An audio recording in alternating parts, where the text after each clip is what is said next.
Hello, ladies and gentlemen. I just got done recording a very long 2 or so hour interview with one of my coaching clients who just finished up.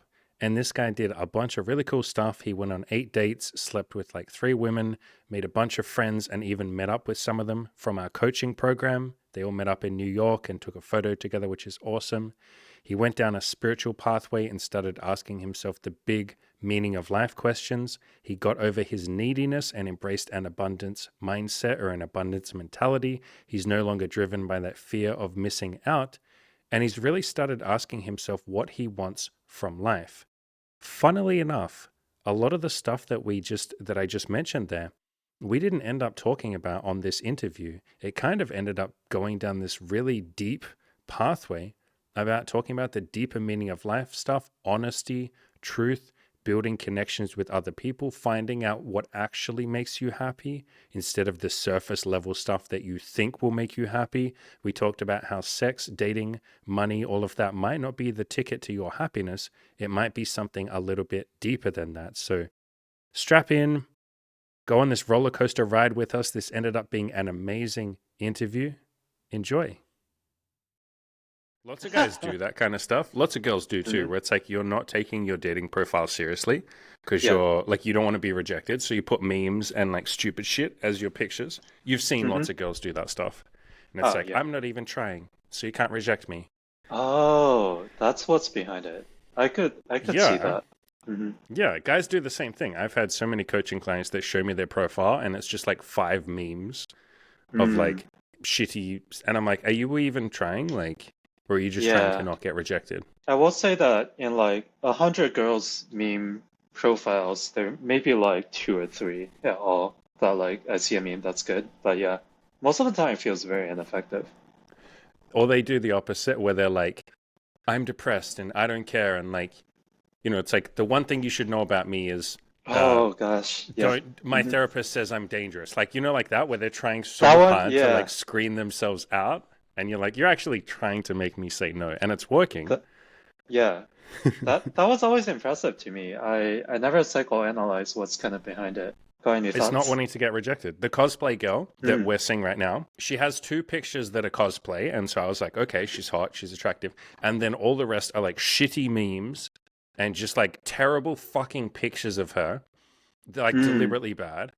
And I've asked her about it and I've said, like, tell me the thought process behind the profile. And she's like, I don't want to try too hard. Like, I don't want to feel like a try hard because if I try really hard, basically there's investment. I have something on the line there. But if I don't try, she phrases it as I'm just seeing what happens. And so I'm not trying it, just whatever happens, happens. It's like I'm Yeah, not really because actually trying. rejection stings. Rejection stings, Yeah. right? But you can say, "Oh, I haven't been trying hard. That Yeah. was my 20% power level." Yeah. Ah. I don't know how hmm much you're into like esports or if you follow like any. So I very much, not so much anymore, but I used to follow like hmm Counter-Strike, like CSGO, Yeah. the esports scene. It's popular around the entire world. There's basically every country in the world has hmm teams except for the UK. And you would think like the UK would be like UK's pretty good at lots of sports. You'd Yeah. think they'd be pretty good at Counter-Strike and stuff like that.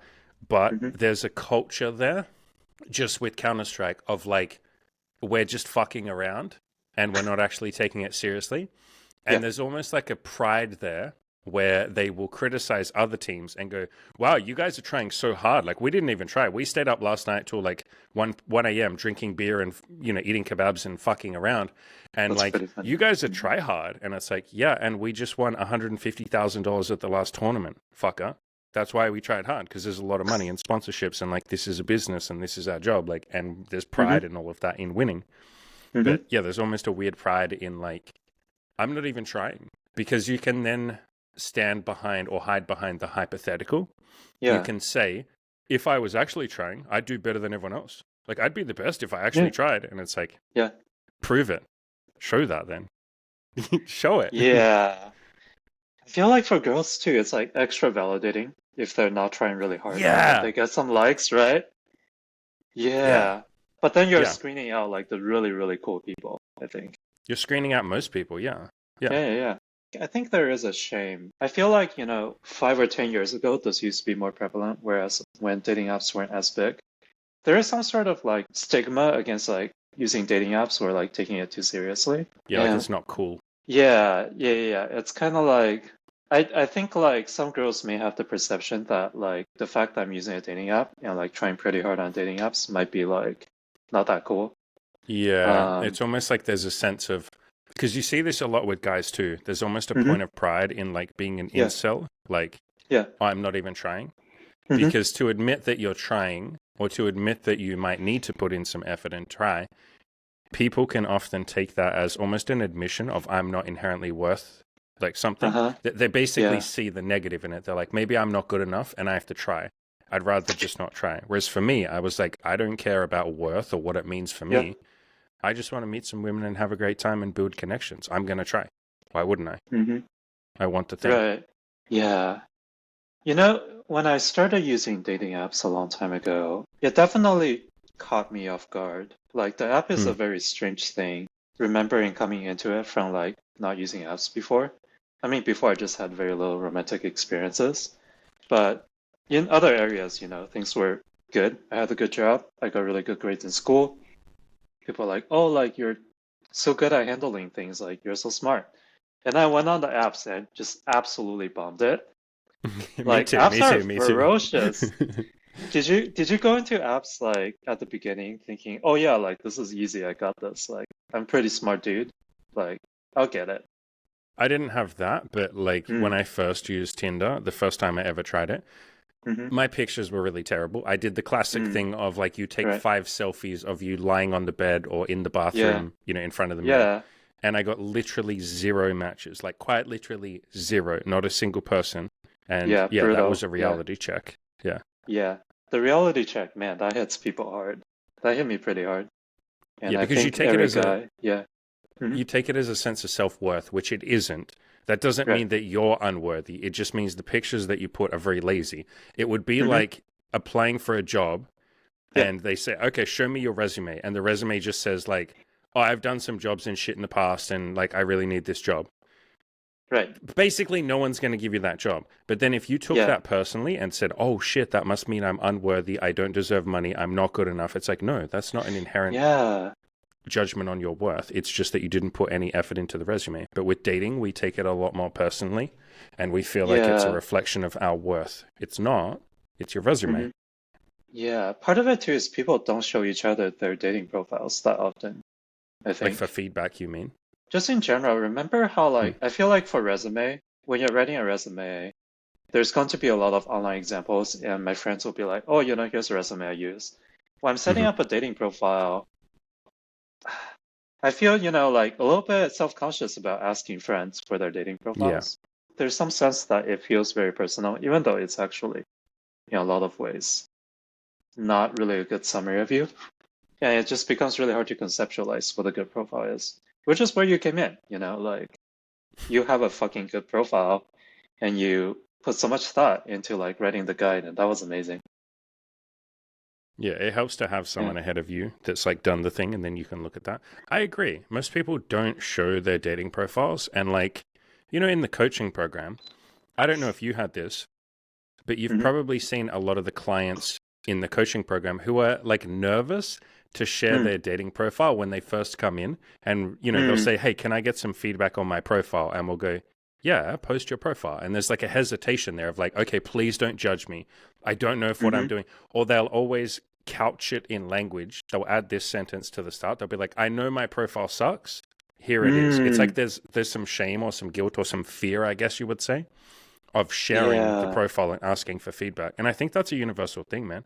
I think like men and women struggle to ask for dating advice or relationship advice or love advice. You could also say asking for mental health advice, like matters yeah, of the heart or the mind. People can be a little hesitant to ask about those things. yeah. To ask about it, there's there's like this fear of judgment that like the person Yeah, you're man. asking it is gonna be like, oh, you like failed to do this. You failed to be good enough at this just by yourself. And that's Yeah. like that judgment can be pretty like the fear of that judgment can be very intense, I think. Yeah, but almost always the fear of that judgment is stronger than the actual judgment would ever be. Absolutely. Yeah. The fear is so often bigger than the judgment. It's kind of what I'm learning like a lot in the program and like in real life. Yeah, it's like that saying from Byron Katie, reality is always much kinder than our thoughts about it. Hmm. We build things up into this big, scary mountain, this big, massive fear. Yeah, And then reality is just like, oh, nothing bad happens. I'm so terrified to go out and talk to women or go on dating profiles and go on dating apps, sorry, and message people because I'll yeah, get rejected. And then like yeah. nobody rejects you. They'll just say, no, thanks. And you're like, oh, was that it? I thought you were going to tell me that I'm an ugly, unlovable, worthless piece of shit who shouldn't bother and I should do myself and the world a favor and just end my existence. I thought that's what would happen. But like, Right. why would that ever happen? And if it ever does Yeah, happen, occasionally you meet that's not someone you. who's Yeah. Hmm. yeah, and that happens, and you're like, "Holy shit, is this person okay?" And it's like, no, obviously not. If they had a Right. negative reaction, they're Yeah, obviously not in a great place. If they told you to go fuck yourself or something, so yeah, the yeah, vast majority of people are pretty nice in dating and relationships and business and everything else. yeah, yeah. One of the things that I wasn't expecting to like learn from the program, and this also comes from me, like this also comes from also my current living situation. Like I have friends who are, I think, very attuned with what is, like with reality. I wasn't expecting my like relationship with reality almost changing. This sounds like so over dramatic, like you upload this and people are like, the fuck is Stu talking about? But like I think that like it's really what Byron Katie says, like there's actually like a relationship transformation with reality that's really interesting when you take your philosophy to heart. And I wasn't expecting it coming in, but like Mm. at the end of the program, I was like, oh shit, like I care about reality a lot now. And I see it as something that's very interactable and Mm. something that's like very helpful. It's like almost always on your side, but you just don't Oh know it yeah, and you just don't know how to interact with it. That that is like very often the source of a problem. yeah, man. So much of human suffering, maybe you could say all of human suffering, comes from arguing with the current moment. Like wishing you Mm-hmm. were different, like you yourself were different, or wishing other people would treat you differently or act differently, or wishing the universe or life itself was different. Like it's Mm-hmm. wishing that the current moment was something else other than what it is, or wishing that you could escape the current moment and hurry up and get to the future, or, longing for the past and wishing that you could go back to the past, or ruminating about the past and Mm-hmm. almost going in a thought loop of negativity, like a spiral of negativity about the past, which all of that is like not being here in the present. And people have Right. said this to us since the dawn of time. Like you've heard every fucking Buddhist monk or something say, live in Absolutely. the Yeah. now, live in the Yeah. present. You see it in like fucking Disney movies and shit, bro. It's like the Oh most yeah, common thing. actually. People say it Mm-hmm. all the time. Hey, they're like, you got to learn to like live in the moment. You got to be grateful for what you have. It's not about the destination, it's about the Yeah. journey. People say that to us all the time. And then we're just like, Yeah. oh, it's about, like, I know that, Yeah. but here's why I'm pissed off about the current moment. Yeah, absolutely. Yeah.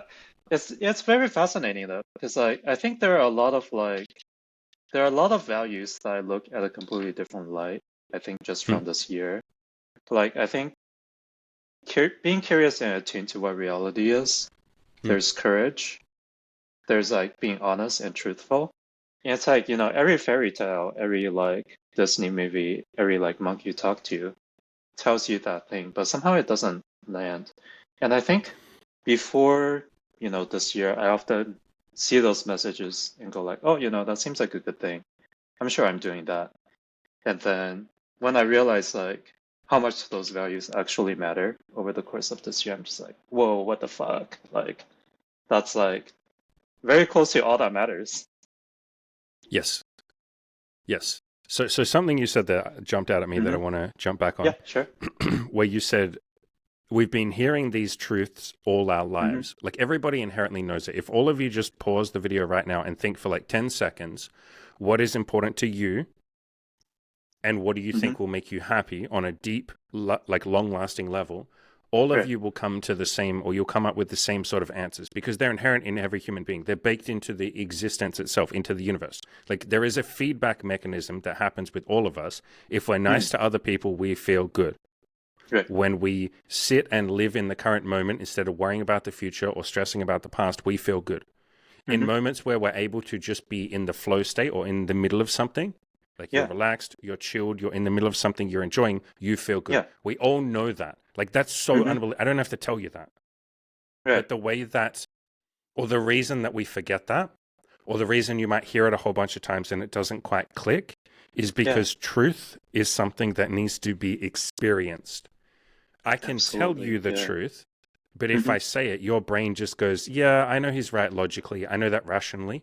It's one thing to know about something, it's an Right. entirely different thing to know it properly. It's like you can read all of the Buddhism books, Mm-hmm. you can watch all of my videos, all of that, and Yeah. you'll know about peace and happiness and goals and success and love and all Right. of that. It's an entirely different thing to take that first baby step and go, do you know what? I am going to try saying I love you to myself in the mirror. I am going to try going outside and talking to that cute girl in the cafe. I am going to Mm-hmm. try going to the gym. I am going Yeah. to try setting a goal and taking a baby step. You start it, you start the Yeah. process, and everything comes into or clicks into place. It's so much different to actually be doing something than to just Mm-hmm. learn about it. Yeah, absolutely. And I think the challenge a lot of times is to actually experience the thing and internalize it at the same time. Because I think like reality is actually constantly teaching you that lesson that that's what you need to be happy.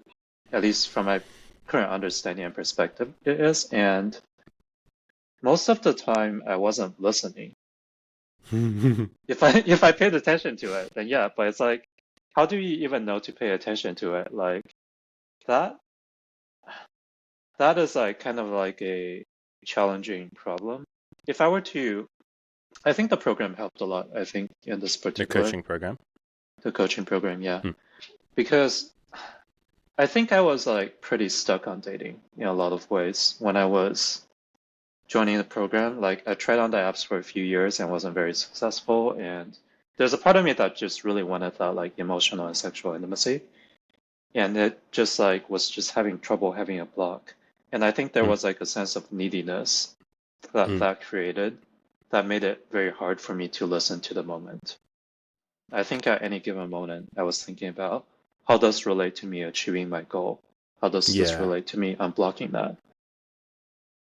There's almost like a hierarchy of needs in some way, which is a contentious idea, but I do feel like unblocking dating has kind of like allowed me to like not feel needy enough and listen to myself a Hmm. lot more.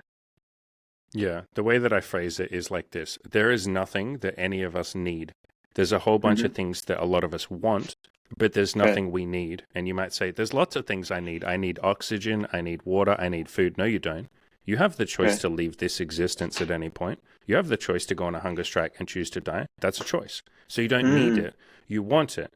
Now, when I say all of that, a lot of people listening will go, that sounds great, Andy, but that's easy for you to say. You've had a lot of sex. You have money. You can pay the bills. I don't have those Right. things. And so what I say Hmm. is, okay, you might not be ready for the conversation yet of non-attachment and, living in the present moment. And you don't need anything to be happy. You might not be ready for that conversation. And Hmm. so your place in the journey right now might be, okay, I need to go out or I want to go out and meet a Uh-huh. bunch of women and have a bit of sex and get some money and all of that, and then I'll listen to this stuff that you're talking about, Andy, that's this like higher level spirituality crap. But right now I just want to get my dick wet. I've had that Yeah. conversation with a lot of people where they're like, Hmm. I know what you're saying sounds correct, Andy, I get it, but I almost just can't listen to you because that Yeah. voice in my head, the ego, just Uh-huh. keeps saying, I need sex, I need sex, I need money, I need this, I need a better body, I'm Yeah. not good enough, this isn't okay, I'm needy. It's Yeah. almost like for some people, and I was one of these people, my Hmm. journey was get some abundance, like some actual tangible physical stuff like sex, Yeah. money, Yeah. friends, social life, confidence. And Hmm. then after I've done each of those things, my brain starts going, okay, this can't be all there is Right. because all of this has been beautiful, Yeah. but I have this feeling that there's something else. And that's when I started going, okay, like what is it that I'm actually searching for? Okay, I want some meaning. I want some happiness. I want some love and some joy. What is that shit? And then that led Hmm. me down this path of like learning to live in the current moment, learning to be happy Right. with what I have, learning to be grateful, like gratitude. So yeah, Hmm. some people will just listen to that right now and I'll do content. And some of those people will come to the coaching program. You've met a couple, Right. but I Yeah. have some people that just from day one are like, you Mm-hmm. know what? I don't actually think I care about sex or any of that, or Mm-hmm. money or business or anything. I think I just want to learn how to be happy and in the moment. Mm-hmm. And I Right. work with those people. There's a guy that just finished his coaching. I haven't done a video with him, like an interview with him. So I Mm-hmm. don't know if he'll want me to say his name, but his name starts with A. Yeah. I We're don't pretty know how much I close, can. A and I. Okay. Yeah, yeah, Yeah. So you know yeah, who I'm talking about. So yeah. the Mm-hmm. vast majority, I did one-on-one coaching with him. The Yeah. vast majority of our coaching calls were just only about like these concepts, like almost nothing about money, sex, Yeah. friendships, anything like that. It was literally just how do I be happy? How do I accept Mm-hmm. reality? How do I make choices based on reality instead of arguing with reality? So some people are ready for that journey. Some people Yeah. need to go, or their journey is to get a whole bunch of crap and then realize that you didn't need all of that crap. Not that it's crap, but you know what I mean. Yeah, yeah, I know what you mean. Man, that is the way to look at it, I think. I'm trying to think about, oh, like how do you prepare someone for this when they're not ready? And the answer is they're You just don't not force ready. it. Like, Yeah, that yeah. wouldn't be the most loving, kind thing that you could do. So, one of my goals is Mm-hmm. to be as loving as I possibly can to all of humanity.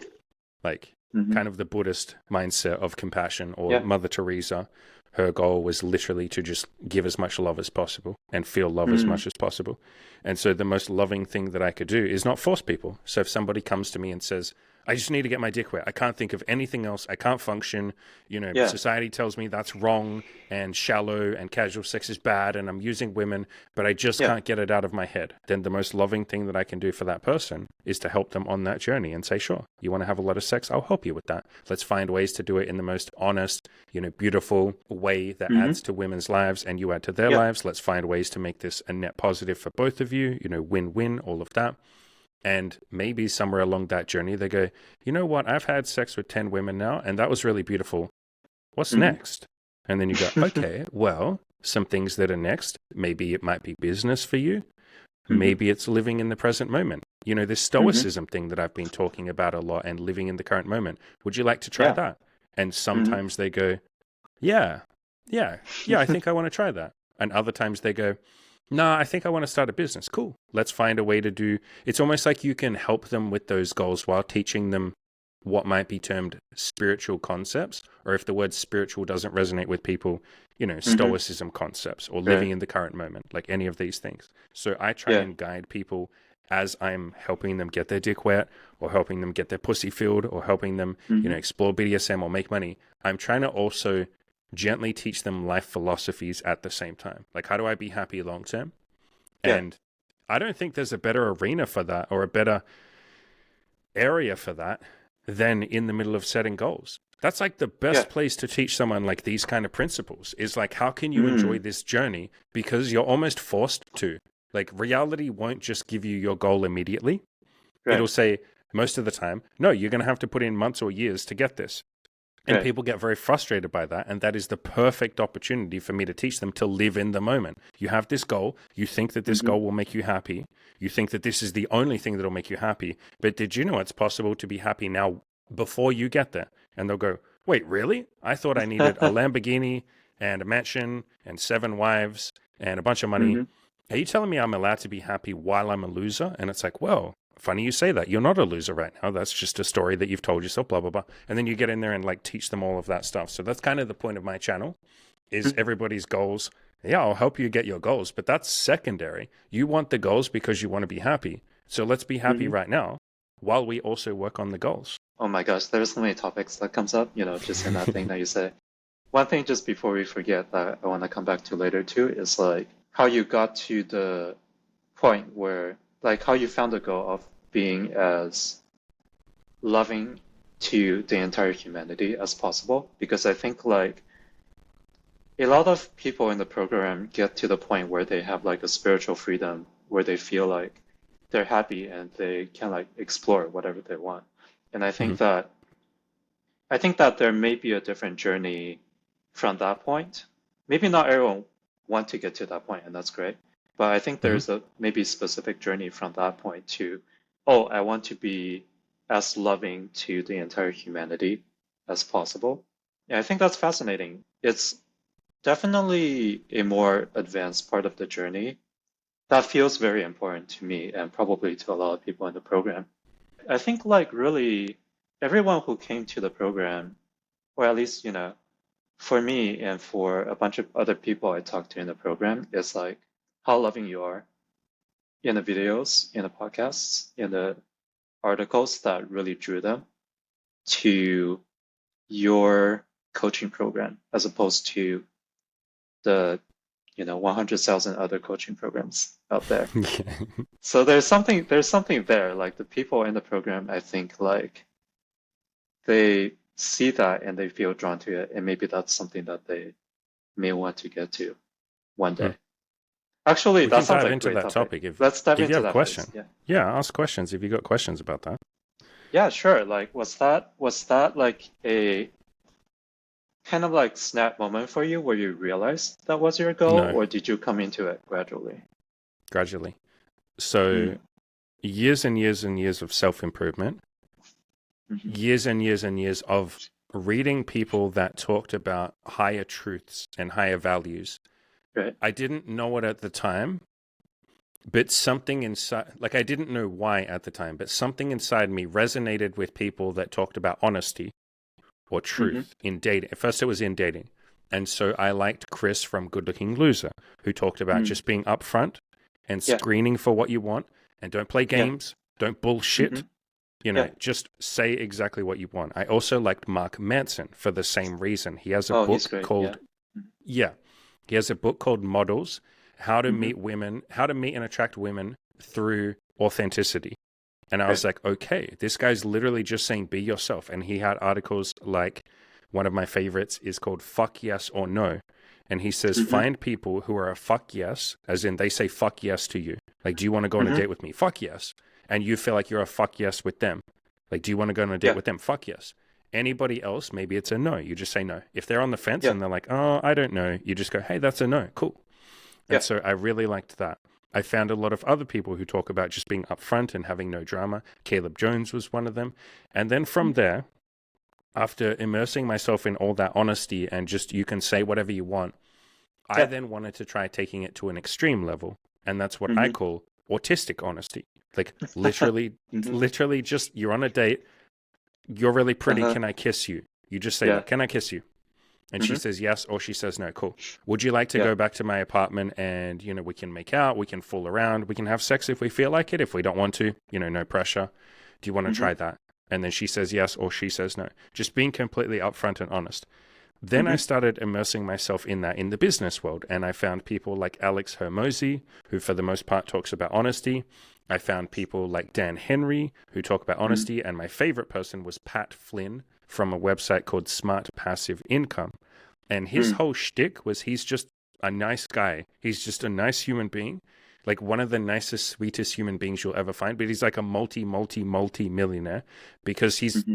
he kind of his content comes across the same way that I try and get my content to come across, which is, hey, I'm here to help Hmm. you, and if you don't want me to, that's cool too. Like, I wish you Right. the best. He's just a nice fucking human being. And so I saw all of these examples of just honesty and Hmm. being nice, and I was like, okay, I can do that. That will work in the business world. And then Right. from there, I started reading Byron Katie and David Hawkins, who talk about reality and living in the current moment. I learned a lot of Stoicism. I read everything that Mother Teresa wrote. And the Hmm. only reason I found each one of these people is each one would recommend in their books the other person. And then I'd go read Hmm. that. And then, it was David Hawkins who talked a lot about Mother Teresa. And I was like, okay, like I've heard this name. I know she Hmm. was around in like the 80s or whatever. I don't know anything about her. I just know she won a Nobel Peace Prize. Let's go see what she's about. I don't normally Yeah. like religious stuff. I'm not Hmm. super spiritual myself. Like I am now, Right. but like at the time, Right. I wasn't. I'm cautious of religion, but let me go read this. And then when I read her Mm. stuff, especially, I was like, holy shit, okay, I like this. I like the idea of just loving other people. And I think most of us have something inside ourselves where we're like, man, I wish I could not be angry at people that cut me off in traffic. I wish I didn't hate my boss. I wish I had a part of me that was loving. I just don't think that's possible. Surely I can't love the person that's fucked me over. Surely I can't Hmm. love the person that's wasting my time. Surely Yeah. I can't just love all of humanity. And it's like, no, you can. It just takes intention and devotion. Like both of those things. You have to want it, which I very Mm-hmm. much did. I think Yeah. most people do, but I really wanted it. And then Mm-hmm. devotion. It is choosing peace and love in hundreds of moments a day. You're basically rewriting your brain or rewriting your soul, I guess you would say. It's 100 times a day when something annoys you and you go, okay, I'm annoyed and that's okay. How can I reframe this? It's 100 times a day when you want to get revenge on someone and you say, you know what? All of the great spiritual teachers, people throughout history have told me to forgive. I'm going to try that. And at first it's really hard. Your ego doesn't like it because you have this righteous anger inside you that says like, no, the wicked need to be punished. And I'm judge, jury, and executioner. I can't let people I can't let people get away with it. I have Right. to be the fucking, like I said, Mm-hmm. judge, jury, and executioner. It's Yeah. choosing humility. It's choosing to surrender. It's choosing to let go. And at first that's painful because it feels like submission. It Mm-hmm. feels like you're losing and your brain will Yeah. tell you that you're weak. But Yeah. every time I tried it, and at first I just tested it to see what would happen. But Yeah. every time I tried it, I felt a profound sense of peace. And I felt like, you know what, even if this other person thinks I'm a loser for giving up or surrendering or letting it go, even if they beat me, even if I Mm-hmm. lost, I still feel more peaceful. And then I found when I looked in the mirror at myself, I liked myself a tiny bit more each time I did that. I found that when I laid my head down on the pillow at night, I slept just a little bit easier. I found that I had more gratitude and love for life in general. And I found that people started being nicer to me. People started wanting me around more. I had more coaching clients. The coaching clients were happier to talk to me. I seemed to have a bigger impact on my coaching clients when I focus only on love and not on Mm-hmm. trying to get them a threesome or sex. Those things Right. almost just happen on their own. If I focus on love and loving Mm-hmm. people and showing them that they are loved, not necessarily just by me, but like Yeah. they're loved by the universe, they're loved by other people, Right. blah, blah, blah. Man, they achieved 10,000 times more. So, yeah, it was a series of baby steps, man. I didn't just wake up one day and be like, let me love all of humanity. It happened over like 3 years, and it was a conscious choice and a lot of devotion. Like a lot of moments, tens of thousands of moments where I Mm-hmm. wanted to be angry or mad or petty or needy Right. or delay my happiness and say, I will be happy when I get what I Yeah. want. I will be happy when I get more money. And it was letting that go and saying, okay, can I be happy right now? Like, can I at Mm-hmm. least just try? Even if I can't do it, that's fine. But I might as well try a little bit and just see what happens. Mm. How do you catch yourself in those moments? I know that you talked about meditation a little bit, and for me, that's been helpful. But I'm curious, like, was it hard to catch those small moments You don't have to catch them in the initially? moment. Mm. So this is something that I say, funnily enough, when you're going outside and learning to talk to women, learning to hit on Yeah. women, lots of guys will go like, oh, fuck, in the moment, I just, I have a moment of weakness or whatever, and I can't do it, and I pussy out. And I Mm-hmm. say, the moment's not over. If Yeah. you pussy out, which I would never use that word, but fine, people do. If you Mm-hmm. pussy out, she hasn't disappeared. She's still standing there. Maybe Right. she's walked, 50 feet down the road. Quickly jog after her and catch up to her and say, hey, hey, hey, sorry, I was trying to catch up to you to tell you're really pretty. I wanted to just say, hey, are you single? Or what's up? Mm-hmm. Like, you haven't just lost the moment immediately. It's not all over. You have Right. infinite retries. Sometimes, sure, she'll get in her car and drive away. Fine. But then you Right. have infinite retries with the next person. And so the same thing with that. If you find in the moment that you're angry or you're needy or you're sad or depressed, and none of these emotions are bad, by the way, but if you Mm-hmm. feel those things and you think, man, I wish I could have chosen peace, or I wish I'd reacted a little bit more loving to that person that I yelled at, it's like, bro, you can just do that right now. So you could reach out to that person and say, hey, I wasn't super kind and I'm working on being more loving. So I'd like to talk to you about that or apologize or whatever. Not that you need to feel guilt, but you can Mm-hmm. make up for it. Or you can sit there and very gently with yourself say, okay, what was I thinking and believing in that moment in time? Well, I was Mm. believing that they should give me what I want. I was believing that she was a bitch for not doing what I said. I was Right. believing that people should reply to my text messages and she was an asshole for not doing that. Okay, are those things true? Like, is it true that everybody should message me as soon as I think that they should? Well, no, Right. because I wouldn't want to reply to everybody just because they want me to. Lots of people want me to reply to them. but I'm not necessarily interested in. So I don't owe them. Mm-hmm. And so I wouldn't want this woman or this person to owe me. And so basically just meditating on things after the fact. And you do that with non-judgment. You're not saying Mm-hmm. like, oh, I fucked up. It's just, hey, what was I thinking and believing in that moment? And then you can see that there's innocence in that. You didn't lash out at your boss because you're a bad person. You didn't call Mm-hmm. that woman a bitch because you're, going to hell or something and you're just an evil, sinful piece of shit. No, you were thinking and believing something or a lot of things in that moment. And those beliefs and those thoughts about the world and about other people and about reality caused you to act in that way. And so there's Right. innocence in that. You didn't even know that you had those subconscious beliefs. Most people have 10,000 subconscious beliefs and limiting beliefs that they don't even know about. Like you don't know Mm-hmm. about them. They're just in your head. And so it's very gently over time questioning and doing it in a non-judgmental way, just investigating each one of those beliefs. And that was Mm-hmm. something that I still do it to this day. I've Right. dedicated myself to that for the last like 5 years, nonstop, like literally just testing. Is that true? Is that true? Is that true? Do I actually believe that? Or is that just a thought that's in my head? But I've never really questioned it. A lot of the thoughts in our heads are Mm-hmm. stuff that we don't necessarily believe, but we've never checked. Somebody Right. tells you something and you just assume it. You Yeah. wake up one day and somebody says, that's a tree. And you just say, okay, that's a tree. Your name is Mm-hmm. Andy. Okay, my name is Andy. You should do this. Okay, I should do that. You have to do this to be a good person. Okay, I have to do that to be a good person. You just believe all of it because you're a child, you're a baby, you're innocent, you don't know any better. And the vast majority of people, just let's say Mm-hmm. 99.9% of people, are walking around with a bunch of thoughts and beliefs and behaviors that were taught to them as children because that's when we Mm-hmm. learn. It's the time we learn most of what we learn. And so you can see then almost every human being is a big child at heart. We're all walking Mm-hmm. around pretending to be adults, but really we were taught as children. And you have the same behaviors, beliefs, and thoughts about the world that a child has. And there's innocence in that. So getting in there and very gently investigating each of those beliefs and saying, do I really believe that? Or is that just something that was told to me as a child? Do I really believe that people should do what I want? Or was that just what I Mm-hmm. thought as a child and I've never really checked? Do I really believe that everybody should reply to my text messages in a timely fashion? Or is that just Right. something that like a child would innocently believe? Do I actually Mm. want? You can play that game too. Yeah. Do I actually want everybody to do what I want all the time? What would that Mm-hmm. look like? What would that actually be like? Well, the world wouldn't be that fun if everyone did everything I wanted all the time. I'd probably feel very lonely. I'd feel like there's Mm-hmm. no challenge.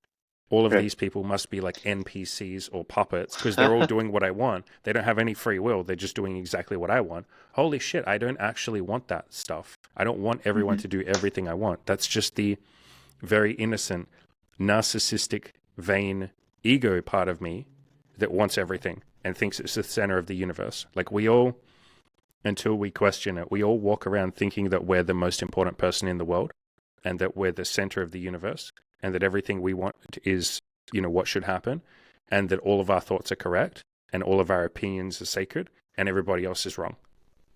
Mm-hmm. And you have to sort of question that before you start to then mature and grow up as a teenager and then as an adult. And some people don't ever reach adulthood, and that's okay.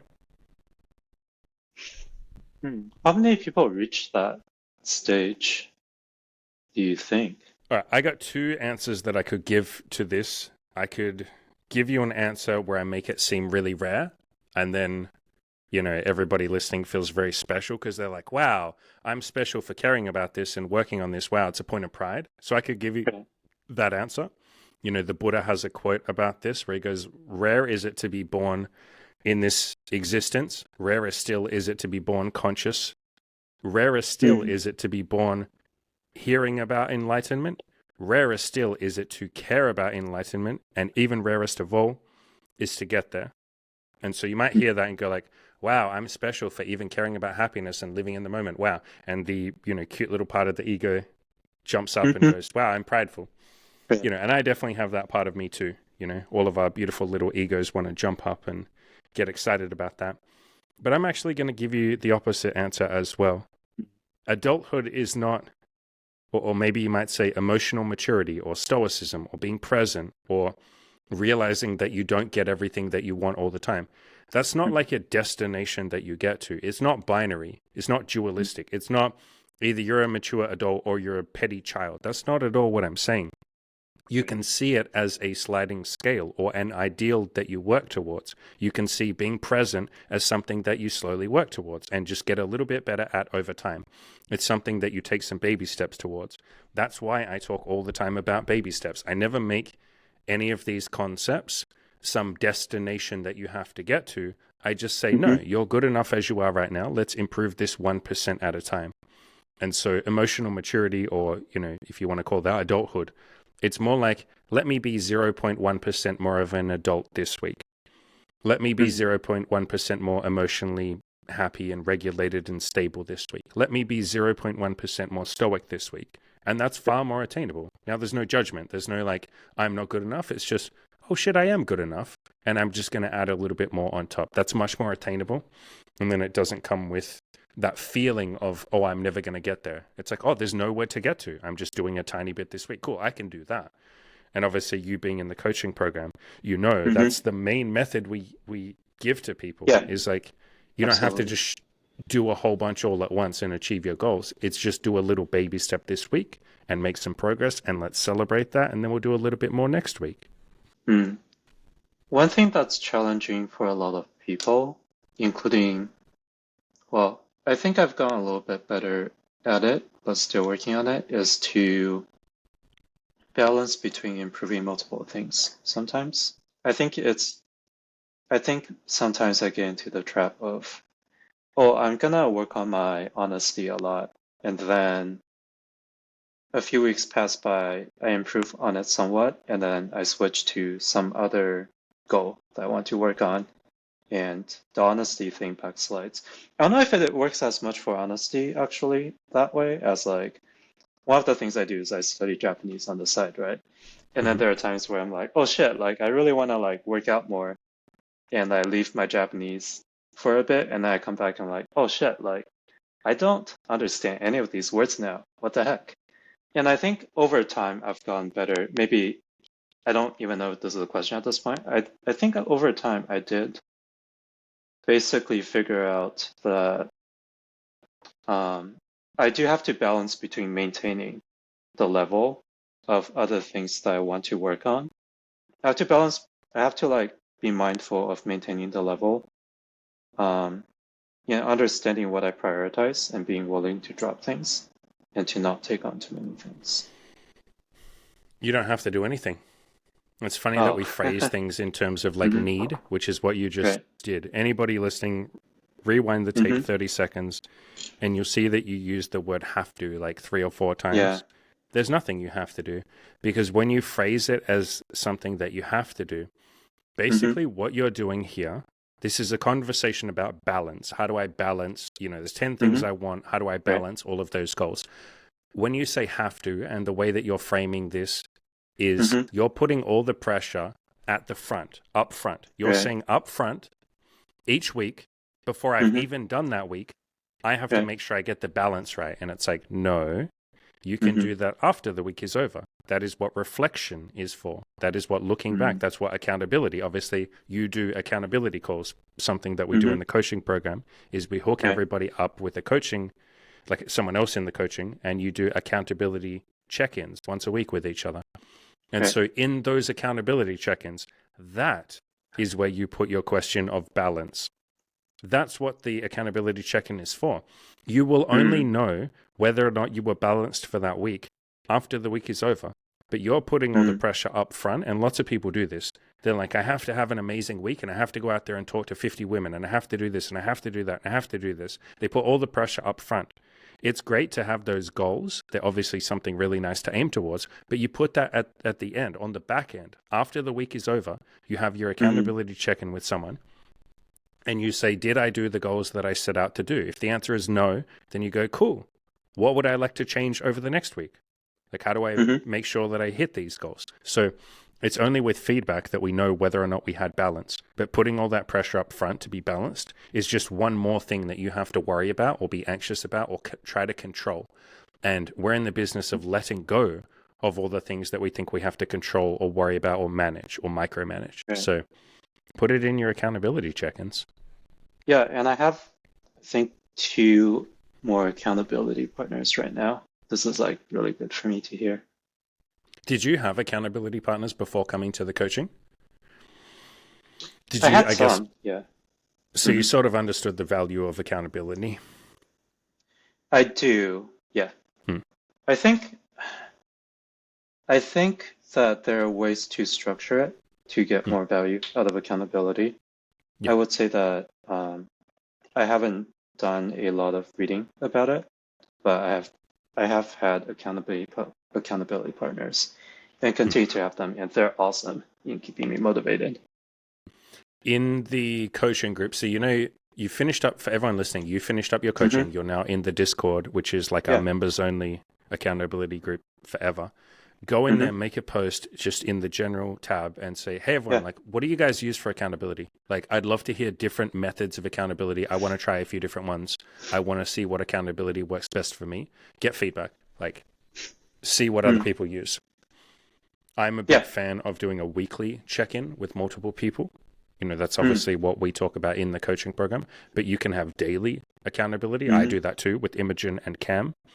You Right. can also keep yourself accountable. Put a reminder in your phone that goes off every evening or in the morning or whenever you want that reminds you of things that you want to work on. And so, if you're saying, I feel like sometimes my Japanese study slides a little bit, or I Hmm. feel like my honesty slides a little bit, like takes a Hmm. backslide, put a reminder in your phone every day. Hey, I'll spend 5 minutes on my Japanese, 5 minutes on my honesty. That's all it takes. It doesn't take more than 5 minutes a day. And that is more Hmm. than enough to make consistent progress. Or you could, do something like what I do, where you do a 365-day project. You could say, what if Hmm. I do a 365-day project of Japanese? And all I have Hmm. to do is 5 minutes of studying Japanese every day for a year. See how that feels. And that gives you Mm. more than enough time to still also have time for your other goals because you're only Yeah. doing 5 minutes a day. Like, don't set the bar so high. You know all this from the coaching anyway, but can help Yeah. to be reminded again. Absolutely. There's a topic that we touched upon during the truth and love conversation Mm-hmm. that I noticed and would love to kind of dig a little bit on, which Mm-hmm. is the transition from truth to love. You mentioned that at one point you were searching for truth and looking for honesty and really committing to that. And after that, you became very interested and you really wanted to be someone who's very loving. What did that transition look like for you? They're not different.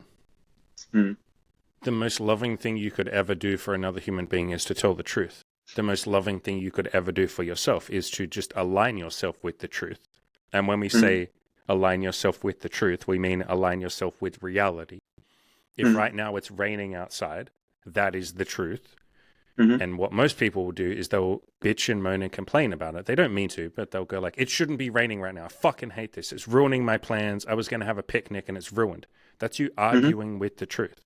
And so Yeah. aligning yourself with the truth and saying, okay, fine, it's raining.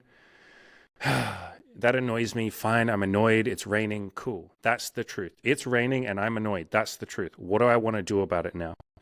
Okay, Mm. well, to stop being annoyed or to let go of the frustration, I'd like to do some deep breathing, or I'd like to call my friend, or I'd like to just sit here and chill for 10 minutes and then I know I won't be so annoyed. Or I'd like to make other plans. Maybe I'd like to be a person of action and I can't go Right. out and have a picnic. Okay, what other things can I do to make up for the picnic? And I'll take action. So Mm. that is aligning yourself with truth. That's telling the Right. truth. That's living with truth. But Yeah. that's also the most loving thing that you could do for yourself, for Right. everyone around you, because now you're going to be in a better mood. You're not going to go Yeah. outside and be like, how about this fucking shit weather we're having? Hey. And then they go, great. Now my energy has moved down. Yeah. It's funny. Half of the time, I live in an apartment building. Half of the time I get in the elevator, it's not half of the time, but 10% of the time when I get in the elevator, someone will complain about the weather. And I live Hmm. in maybe the most blessed city of all in the whole world. It's called the Mm. Gold Coast, and it's literally called that because there's like two areas of beach basically where you get to Hmm. see the sunrise in the morning and it makes all of the Yeah. buildings and the sand and everything look golden. And then in the Hmm. afternoon, the sun comes from the other direction and everything looks golden. And the weather is absolutely immaculate all year round. It's winter right now and it's sunny and I can walk around in a t-shirt and maybe some jeans and it's Hmm. winter and it almost Wow. never rains and it definitely never snows or anything like that. And even in summer, you might think, oh, it's going to be hot and disgusting and sweaty in summer. No, Hmm. it's not that much humidity. It's definitely warm. It's definitely like you wouldn't stand out in the middle of the sun and, Right. but even then, that's not true. Lots of people hang out in the sun and go to the beach and all of that. But that's it. It's the most perfect place. But 10% of the time when I get in the elevator, someone will complain with reality and say, it's too hot Right. today. I fucking hate it. No, it's windy today. I hate it. It's cold today. Right. I hate it. The rare times it rains, they go, oh, bloody weather. Hey. And it's like, well, Hmm. you're not lifting my mood or your mood up by saying that. We can complain about it. So Right. when we argue with reality, it's not the most loving thing that we could do for ourselves or other people. And so aligning yourself with truth is Hmm. the most loving thing that you could ever do. You talked about the transition. It wasn't really a transition. I was just like, Mm. wow, I have more love in my life when I'm honest with people. Like people literally say the words, I love you to you more Right. often when you're Yeah. deeply honest and you make that who you are. Friends will tell you, I love you, bro, more than they would before when you were aligning your, like when you weren't telling the truth. The outside Right. world will give you more love when you are a person who is integrous, like has Right. integrity, tells the truth, stands behind their words, like does what they say they will do. And if they're ever not going to do what they say they will do, they then explain why. Or they say, Yeah. hey, I've changed my mind. Here's the current reality. Like they're honest and Yeah. integrous. When you do that, there's more love out there for you. Yeah. Like literally, strangers will smile at you more. Dogs seem more open to you and they want to come up for a pat because you have a fucking smile on your face and dogs aren't fucking retarded. They can tell body language. They see you smiling. They see you happy. Yeah. They see that you have calm body language, and most animals Hmm. can tell body language and they can tell when you're calm versus when you're tense or angry. And so they Right. see you nice and calm and they come up to you and you go, hey, little doggy, how's it going? And they hear your tone of voice nice and happy. You get down and pat Hmm. them and they go, oh, wow, I love you. And then the owner goes, isn't my dog cute? And you go, yeah, your dog's so cute. Yeah. How long have you had your Hmm. dog? And now you have a nice conversation with that person. And then Right. you walk away from that with a smile on your face, and now you're nice to the shopkeeper at the grocery store, which means that Right. you're then nice, you're in a good mood. So now if you do talk to a woman and say hi, you're happy, you're Right. socially free because you've talked to a bunch of people, you're in a good mood, you don't need anything because the world's Right. already given you a whole lot of love from just the dog and the person you talked to and the conversation you had in the elevator and your friends telling you that they're grateful for you and you telling your friends that you're grateful for them and your Hmm. clients or whatever telling you that, hey, I appreciate you, and your audience saying, Mm. hey, bro, I appreciate you. All of this love starts to fill your life. And so if you do nothing else, but just go around telling the fucking truth, or if you can't tell the truth, just shut your mouth Hmm. and say nothing. Like literally, that is sometimes Right. what's in my head. If I can't tell the truth, I'm like, I'm just going to shut the fuck up right now. And there might be an Right. awkward silence. I don't fill in the silences. I'm just autistically standing there saying nothing. Cool. I'm not going to lie. I'm not going to Hmm. tell you what you want to hear if it's a lie. I'd rather just say nothing. If you just do that, love will automatically enter your life. It's slow at first, and don't tell the truth because you're trying to get love. Don't just be like, I'm going to tell the truth and everyone better give me more love. Like, no, this isn't a fucking contract, but you just find Hmm. it starts to happen as a consequence of who you have become.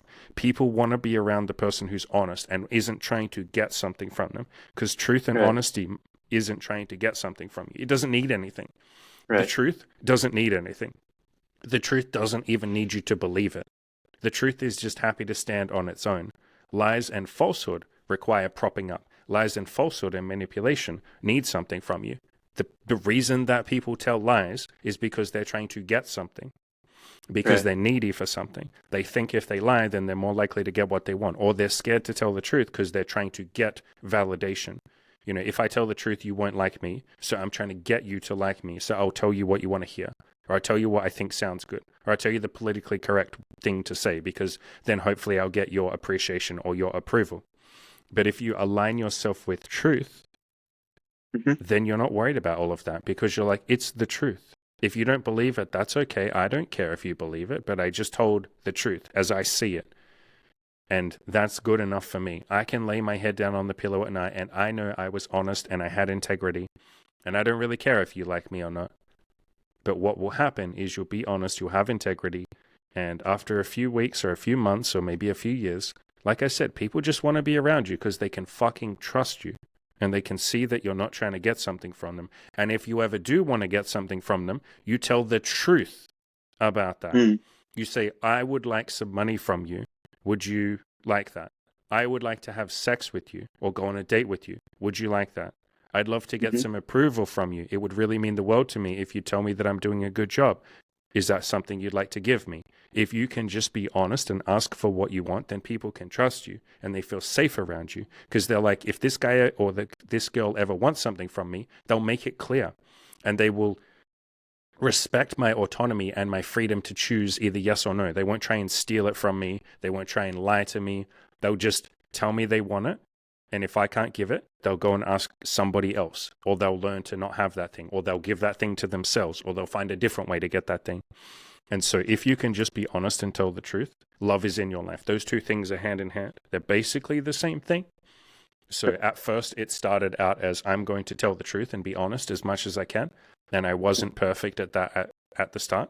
That's why I say you slowly practice being a tiny bit more honest each day and each week. It's just a practice. You probably won't be good at it at the start. Most people are not good at being honest at the start.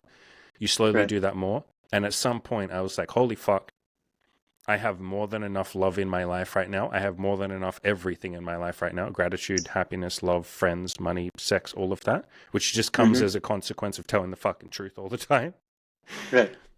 And I would like to share that with other people. And that feels like love. Mm. Wow, that's okay. I'm processing that. One thing that this is like an interesting thing to bring up, because like I think I would like to find that article. I remember reading an article about someone who it was someone on a newspaper journal who said that he spent 20 or 30 years being brutally truthful to everyone, and that he actually regretted it somewhat. And I find that to be like a fascinating viewpoint, because I think my guess is that there's something that's done that's different between what you're doing and what he's doing. And I think I can imagine what he's doing, but for me, it's hard to imagine the principle. I can't quite capture the principle. So it's right there in the question. The brutally? What word did he say he felt afterwards? Regret. Is that what the is word? regret? Yeah. Regret is, well, I mean, to me, I think of it as like a signal that I've done something that didn't lead to an outcome that I want. You're really close to the point that I'm trying to get to. Okay. Yes. So was he being honest so he wanted truthful? something out of it. So he wasn't being truthful. That's not honesty. He was using honesty or truth to get something. That is called manipulation. That is called hiding your true intentions. And he might not have realized that he was doing that. Most people don't. But I've had this question come up sometimes where people are like, hey, Andy, I'm trying to use honesty, but it's not getting me what I want. And it's like, that's not honesty, my friend. Like, you're being honest. You're going through the motions of honesty. These are sort of the first steps of honesty, where you're like, okay, fine, Andy, I'll be honest and upfront as a tactic to get what I want. And it's like, no, man, that's almost like a consequence. It's almost a side effect. But we're being honest and telling the truth because we like who we are when we tell the truth. It's got nothing to do with whether or not we get what we want. And so if you're honest with conditions on it, if you're basically looking up at the sky and saying to the universe, or if you're religious or spiritual, you're saying to God, all right, I'll be honest, but you better fucking give me what I want. It's like, that is not the way that reality works. Reality is going to do whatever it's going to do. You will either get that girl or you won't. You will either get that $1 million or you won't. Reality has its own plan. The rest of the world, like other people, have their own plan. But if you use honesty to get what you want, sometimes it will work, but sometimes it won't. Regret is also arguing with reality, which again is not truth. You're literally saying reality is something else. I tried being honest and I didn't get everything I wanted. Therefore, I'm pissed off. So you're arguing with the truth. The truth is you didn't get all of the things that you said you wanted. That is the truth. If we're going to align ourselves with the truth, then we would say, okay, I tried being honest and I tried being very truthful and I didn't get everything I wanted. Cool. That's the truth. That's the actual truth. That would be aligning yourself with Yeah. truth. But to have regret means that you're pissed off that it didn't go the way that you wanted. So you had expectations. And it's okay to have expectations. A lot of people Mm-hmm. do. When I first started being honest, Mm-hmm. I had some strings attached to it. I was like, this better Mm. work. And it's like, it Mm. does a little bit. But there Mm-hmm. is also an acknowledgement that the outside world and other people and reality and the universe are bigger than you, which means there's also the idea that they were here first. You're not that Mm-hmm. fucking special. The universe was here before you, is much bigger than you, and will be here a lot longer and much after you're gone. It will still be here. You're just not that important. The universe has its own, you might say, agenda, but it's not like an agenda. But the universe has its own shit going on. And just Mm-hmm. because you come in, slam your fist on the table and say, hey, universe, you better give me what I fucking want because I'm doing this honesty thing, bitch. Give me what I want. The universe is just going to carry on doing whatever it's going to do. It doesn't even notice you. Or maybe it notices you and goes, okay, cool. I see you slamming your fist down on the table, but you think you're the first person to demand something from God? You think you're the first person to use prayer as a fucking Uh-huh. contract or an ultimatum? You are not the Uh-huh. first person to slam your fist down on the table and say, okay, I'm going to try this pray thing. Hey, God, dear God, give me what I fucking want, bitch. And I'm going to pretend that it's a prayer. No, I'm just praying. No, you're demanding, Yeah. fucker. Yeah. And that's okay. Like that's the childlike innocent part of us. That's what children do. Children Mm-hmm. say, I want everything I want. But what a loving parent does with a child is say, okay, I understand that you want ice cream and to stay up until 3 a.m. in the morning. However, Mm-hmm. I love you so much and I want you to be happy that I'm not going to give you the thing that you want because there's a deeper lesson there for you. And if I give you the thing that you want, which is ice cream and to stay up all night, you will Mm-hmm. be less happy and you won't learn certain lessons that I think are important for you to learn for long-term happiness. And so, with love in my heart as the parent, I'm going to say, no, you're not going Mm-hmm. to stay up until 3 a.m. You can't eat all of the Ben and Jerry's in the entire supermarket. Mm-hmm. You can kick and scream and throw a tantrum and regret it and say, I regret being born. I hate that you're my mother. I hate that you're my father. You can do all Mm-hmm. of that. And I'm still not going to give you the thing that you demand because I love you that much. That is the universe, or that is reality. You can say, Mm-hmm. but I was honest, so I want lots of sex, or I want lots of connections, or I want lots of friends. I told the truth, and so I need more money. I better get more money. And reality will Mm-hmm. say, no, I don't think you're ready for that thing yet. I think there's a deeper lesson here that you could benefit from, and I love you so much that I'm not going to give you the thing that you're currently demanding or expecting or subconsciously wishing you could get. I love you too much to just give it to you. I want you to learn this lesson. Reality loves you that much is the way that you can look at it. Think of it as a loving parent that has your Mm-hmm. best interests at heart. Even if right now you're kicking and screaming like a child and saying, wrong, no, reality doesn't care about me, nobody gives a fuck about me. It's exactly what children say when their parents won't give them ice cream. Yeah, I love that. Damn. To think of like the universe as a loving parent. If you think Wow. of it like that, do you think that Yeah, it's more likely that the universe will be kind to you and other people will be kind to you?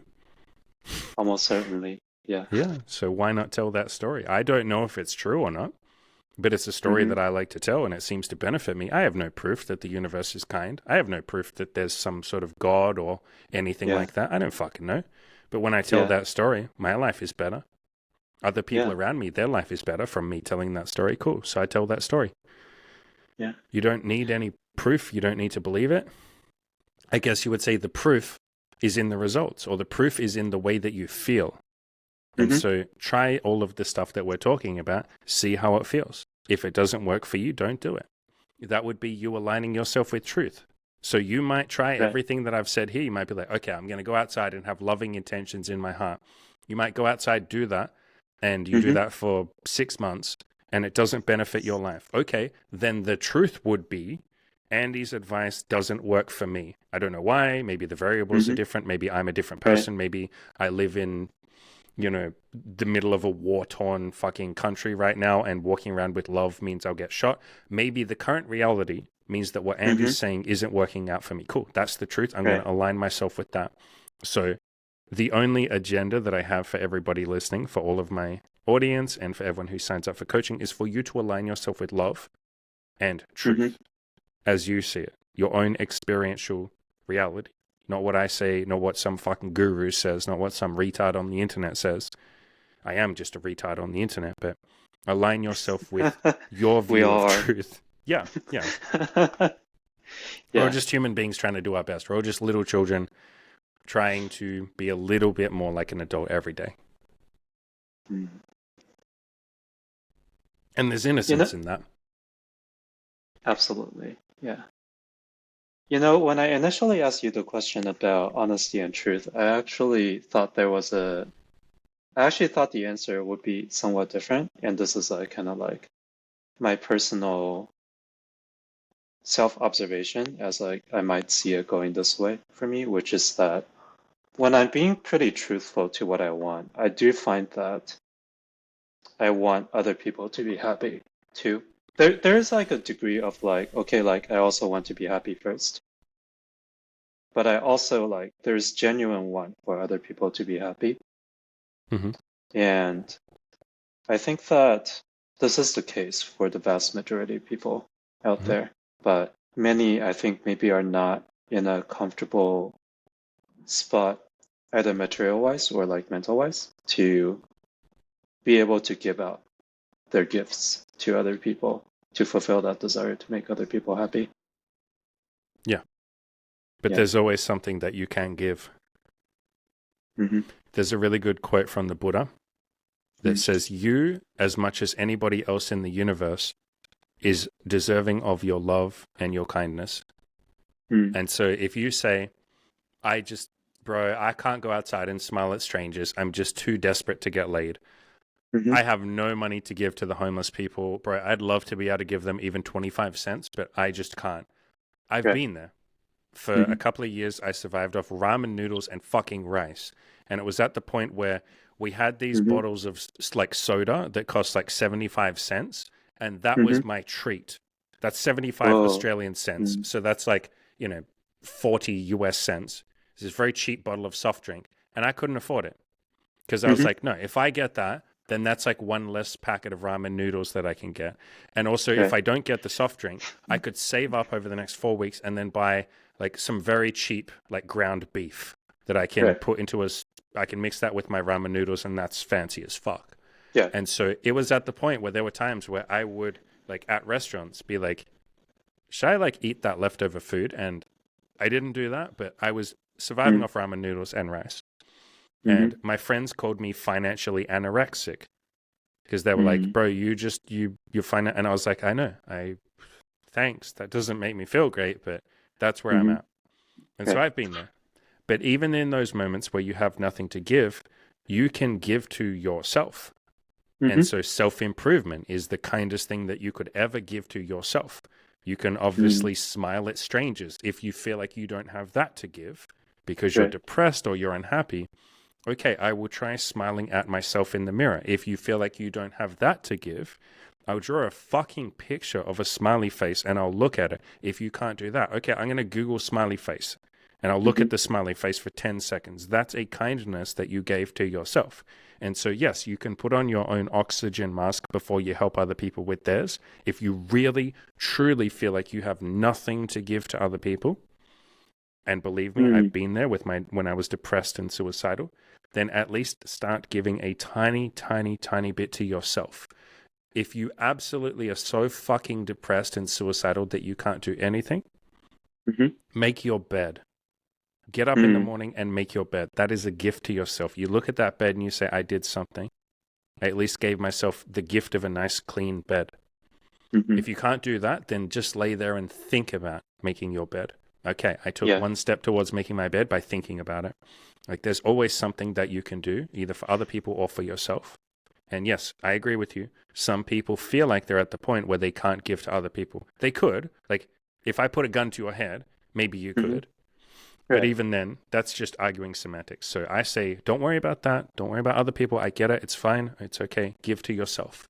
And that's what self-improvement is there for. That's why self-improvement is such a beautiful thing. You're literally learning to love and provide for yourself And you practice that and you get really good at that over a period of months or years. And then at some point, basically every fucking person who comes through the coaching program or who comes through just any self-improvement group, at some point goes, fucking hell, man, I want to do something to give back. Like Mm-hmm. I want to, even if I'm just going to be nice to my friend, or I Yeah. meet some guy at a bar and he's complaining to me that he can't get laid and he's a virgin, and I'll go like, bro, you're going to make it. Okay, I just gave him something. I gave him a little fucking one Yeah. sentence pep talk. I've at least done something. Everybody I've ever seen come through the coaching program does something to give back to other people. Why or how? Because they were able to give to themselves first. So start with that. Mm. I really like that framing of self-improvement as self-love. It is. Yeah. But it is. I think in a lot of literature, people don't refer to it as such, and it can make people be hard on themselves. Oh yeah, people often go the other way. Yeah. Self-improvement means self-discipline. Self-improvement means David Goggins, Andrew Tate, like more like Yeah. David Goggins, like Right. self-flagellation. It's Mm-hmm. like you can do that if you want to. It doesn't sound Mm-hmm. very peaceful or fun. Right. You know, I wrote an article many years ago called "Don't Be a Cunt to Yourself," and and a lot of people almost get a Lovely. sense of a lot Mm-hmm. of people get a lot of sense, like a strong sense of pride of how much they can beat themselves up and how much they can call themselves a pussy for not talking to that cute girl on the street, you know. Mm-hmm. And you can go down that route, but it's not very empowering. Mm-hmm. Like being bullied, even if it's by yourself. Literally Mm. everybody in the entire fucking world says like, hey, stop bullying. Don't bully. We don't like bullies. Let's all fucking, not bully. And then Yeah. you turn to yourself and go like, yeah, but I'm a piece of shit. I deserve it. And it's like, and so a fun exercise that you can try with this, Mm-hmm. there's 2 fun exercises you can do here. Go outside, walk around, and spend a day just writing down some of the thoughts that you have about yourself. Like Mm. maybe the less than kind thoughts. And don't judge them. It's not your fault. You Right. didn't choose to have those thoughts. They're just in your head. They're not even your thoughts. They're just thoughts Right. that happen to be in your head. Write them Mm-hmm. all down. All the thoughts that are less than kind. Like I'm a piece of shit. I'm not good enough. I'm never going to find a girlfriend. I'm unworthy. I want to talk to that girl, but no, why would she talk to a loser like me? I'm lazy right now. I'm not doing enough. I'm not good enough. I'm too short. I'm too this. I'm too that. Write them all down. Mm-hmm. And then the next day, walk around, and every person that you see, like have the thoughts written down on your phone. Look at that thought and imagine saying that to the person that you walk past. It's even Mm. better if someone's like sitting on a bench or in a cafe. Look at the person for like 10 or 15 seconds and imagine how the conversation would go if you walked right up to them and said, hey, just letting you know that you're a fucking loser and you don't deserve happiness and no one's ever going to fucking love you and you're a piece of shit. Like, imagine Yeah. the process of saying that to that person. And what usually Mm-hmm. happens is as you think about saying that to that person, you almost feel like crying because you imagine their face Mm-hmm. just fucking heartbroken and how they would feel having you say that to them. And they would be looking around and going like, why are you saying this to me? Like, what did Mm-hmm. I do to you? Like, that's not Right. nice. And other people would probably come over to you and be like, bro, what the fuck is wrong with you? Like, Right.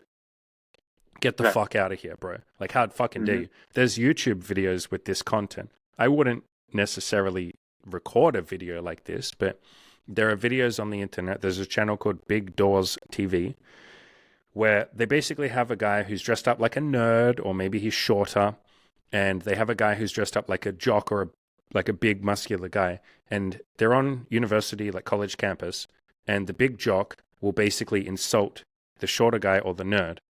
And Mm-hmm. so many people come over and be like, bro, what the fuck are you doing, man? That's not Mm-hmm. fucking okay, brother. Like, you can't say that Mm-hmm. shit to him. And yet Right. we will say those things to ourselves. So that's one exercise. The second exercise that you can do is all of the less than kind thoughts that you've written down, go into the bathroom mirror, look into your own eyes, just Mm-hmm. spend like 10 seconds looking into your own eyes. Don't break eye contact. Mm-hmm. And then try saying some of those things to the person in the mirror. It's way harder to say it to the person in the mirror because it doesn't feel like you. It feels like you're looking at another human being. Yes, it's you. It's your reflection. But it feels like you're now having to look at the reaction of the person that you're saying it to. And you'll sometimes say it. You'll be like, you're a piece of shit. And you'll watch your face cringe and you'll go, oh, fuck. Like you'll watch your shoulders go down. You'll go, oh, fuck. I'm hurting Mm-hmm. that person. I'm hurting me. You can physically see the reaction and see the pain in your own face. And sometimes you'll even start crying when you do this. I've done this with people before. I've done this with Imogen when she used to be very hard on herself. She burst into tears. She's like, I can't do this anymore. And it's like, that's what you're doing when you say it or when you believe it, Mm-hmm. when you repeat it in your head over and over again. And you're innocent in that. You don't mean to do that. But it's far easier to repeat that voice in your head that says you're a piece of shit if you don't have to see the reaction or the consequences of it. And that's when it can become a little bit insidious. The negative thoughts that bounce around in our head, we don't realize the reaction or we don't realize the consequences of what's happening. You just think that you're beating yourself up to motivate yourself. No, you're bullying and hurting yourself. And again, you don't have to feel guilt or shame about that. You were innocent in that. You didn't know that you were doing it. If you knew, you would stop. Mm-hmm. That's what Yeah. these two exercises can help you realize. Oh shit, look at the effect I'm having on myself. Okay, do I want to keep doing this? Maybe not. Okay, what's the opposite of this then? Or what would here's another exercise. You say to yourself, what would I say to my best friend? Mm-hmm. Would I tell my best friend that he's a lazy piece of shit who's never going to make it? No. Right. I'd be like, bro, you're okay. Just keep going. Okay, whatever I would say to my best friend, I say that to myself. Literally say to yourself, bro, you're okay. You're going to make it. Okay. All right. Thank Mm. you. And then you just keep repeating that. Mm. I love how this makes you examine your own thoughts too. I think like I for a long time had the perception that, whatever I'm thinking is just thought. It doesn't matter. And Mm. I think there is like a certain degree of like Byron Katie thought where this is true, but there are some thoughts that you say to yourself that actually matter a lot, I think. Every Um, thought that's in your head, if you don't question it, then you will mhm, by default have no choice but to believe it. Until you mm, start down this pathway of self-inquiry and meditation and questioning your thoughts and realizing that you are not your thoughts. That's probably right. one of the most profound things I ever realized. I realized that like, I don't know, 5 years ago. Maybe longer than that, maybe like 15 years ago when I was depressed. You are not your thoughts. The thoughts that are in your Mm-hmm, head are not you. They're not even personal to you. They mm-hmm, come from society. They come from your parents. They come from just being a human being. They come from mm-hmm, fear of death that most, conscious beings yeah, share. They come from the ego, which is not even your ego. Notice I keep calling it the ego. We all share the same version of the ego. We all have the same brain structure. The ego is literally just something that we label that's part of mm-hmm, how our brain works. We all share the same brain structure. Why would you say this is my brain? It's not right. your brain. It's a shared collective brain, which people like Carl Jung talked about. He talked about what was called the collective unconscious. He talked about how we all share the same brain structure. We're all human beings. We all share a lot of the same fucking knowledge with each other. Like we literally share knowledge with each other. So why do we take our brain so personally? Why do we take our thoughts so personally? Some of it is personal to you, sure, of course. Mm-hmm, But like the vast majority of it, 99.999% of your brain and your thoughts are not your thoughts. They were gifted to you as a consequence of being conscious, of having a fear of death, of being a human, of living in a society that you live in, of being the race and the culture that you are, the gender that you are, the friends that you were mm-hmm, surrounded by, the school system you went through, the government and what they tell you, the media, books you've read, right. music, all of that. It's like you've been programmed, and I don't mean programmed in a bad way, but it's like when we have a Right. computer, in order for it to be functional, we program it. Otherwise, we can't use it. We program an operating system onto it. We have a bunch of programs. That's just code. Your brain, or our brains, are that. There's a bunch of layers of programming on the top. And all we're really doing here with my coaching and with this content and this channel and this community is we're going into the code and Mm-hmm, saying, okay, which bits of these do I like? Which ones do I want to keep? Which ones mm-hmm, came from other people and I want to try testing the boundaries and try some different stuff and let this go? Do I want to write some of my own fucking code? Do I want mm-hmm. to see what I want to do? And that's why one of the questions that we ask the most in the coaching group is, I mean, you say it. I'd love to hear you say it. You know what it is. I think one is just like whatever you want. You do say that a That, lot, that, like that. whatever it That's calls you out to you. programming. Yes. That's you Yeah. coding your own brain. What do you want? Mm-hmm, You're in control. mm-hmm, mm-hmm. I know sometimes you also say like, why not both? Just experiment with it, play with it, see Same what thing. comes So out of it. Yeah. sometimes you don't Mm-hmm, know what the code is going to be, like what you want to code into your brain. You don't know what you want to believe. You don't know what thoughts mm-hmm, you want to believe. You don't know who you want to be or what you want to try. So try everything. And some things mm-hmm, There are some things I would say you don't have to try that. Like you could say, oh, so I can go and try murdering. And it's like, You don't have to, yes. Yeah, yeah, you don't please have do to not. stick Yeah. your hand in the fire to know that it's hot. There are some things Hmm. that we can. There's a quote that I'm probably going to butcher, which is something like, knowledge is learning something yourself, wisdom is learning from other people. And so if you Mm, see, throughout human history, every time someone's murdered or killed someone else, even if it was in a holy war or they feel righteous about it, in the moment they might feel great. And then afterwards they go, holy fuck, that's now on my psyche. I got to deal with that. right, And so, yeah, it's pretty obvious murder doesn't lead to peace and happiness. So right. there's some things that, yeah, you already kind of know. Other people Hmm. figured it out for you, and isn't that nice? But even then, some of that stuff you might test. You might go, okay, I don't want to stick my hand in the fire, but what if I have a glove on my Hmm. hand? Oh, wow, now I can Yeah, stick my hand in the fire. So, yeah, fine. But yeah. I think a lot of people in the program feel that freedom after they achieve some of their most pressing goals of like, oh shit, now I can like figure out whatever I want, like, or now I mm, can try whatever I want and figure out what's the thing that I want to yeah, do. that's And basically that's, your yeah. journey through Mm-hmm. the coaching. Like Mm-hmm. you made a final post in the group. Basically, everyone who's finishing up their coaching, they make a big post in the Mm-hmm. group celebrating their wins and their victories Yeah. and gratitude. And Mm-hmm. something that you wrote in there was basically you'd done all this stuff, which we haven't even talked about in this podcast, and Yeah, we don't need to talk that's about it. fine. Yeah. I'll record an intro or something at the start. But Mm-hmm.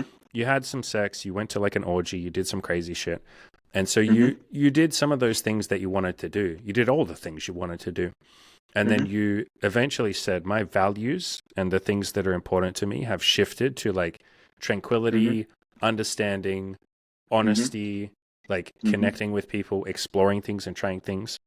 And Yeah. so there was that shift with you, man. I'd love to hear when that shift happened, why you think that shift happened. And it's a very common thing that people shift to those values. Mm.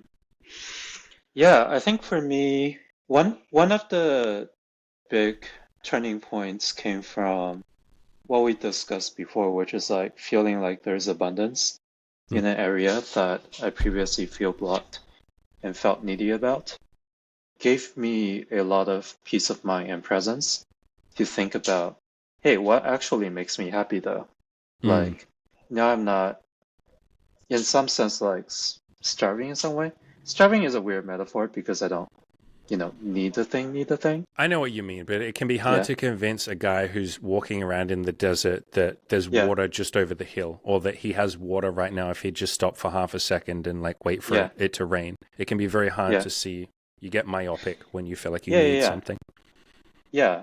Kind of unblocking myself in that area has really allowed me to not become myopic about what I like. Mm. And very quickly, Yeah. very quickly, I could see what I actually liked and what are things that like I enjoy but don't need. As I always say, or as you always say, there's nothing you need.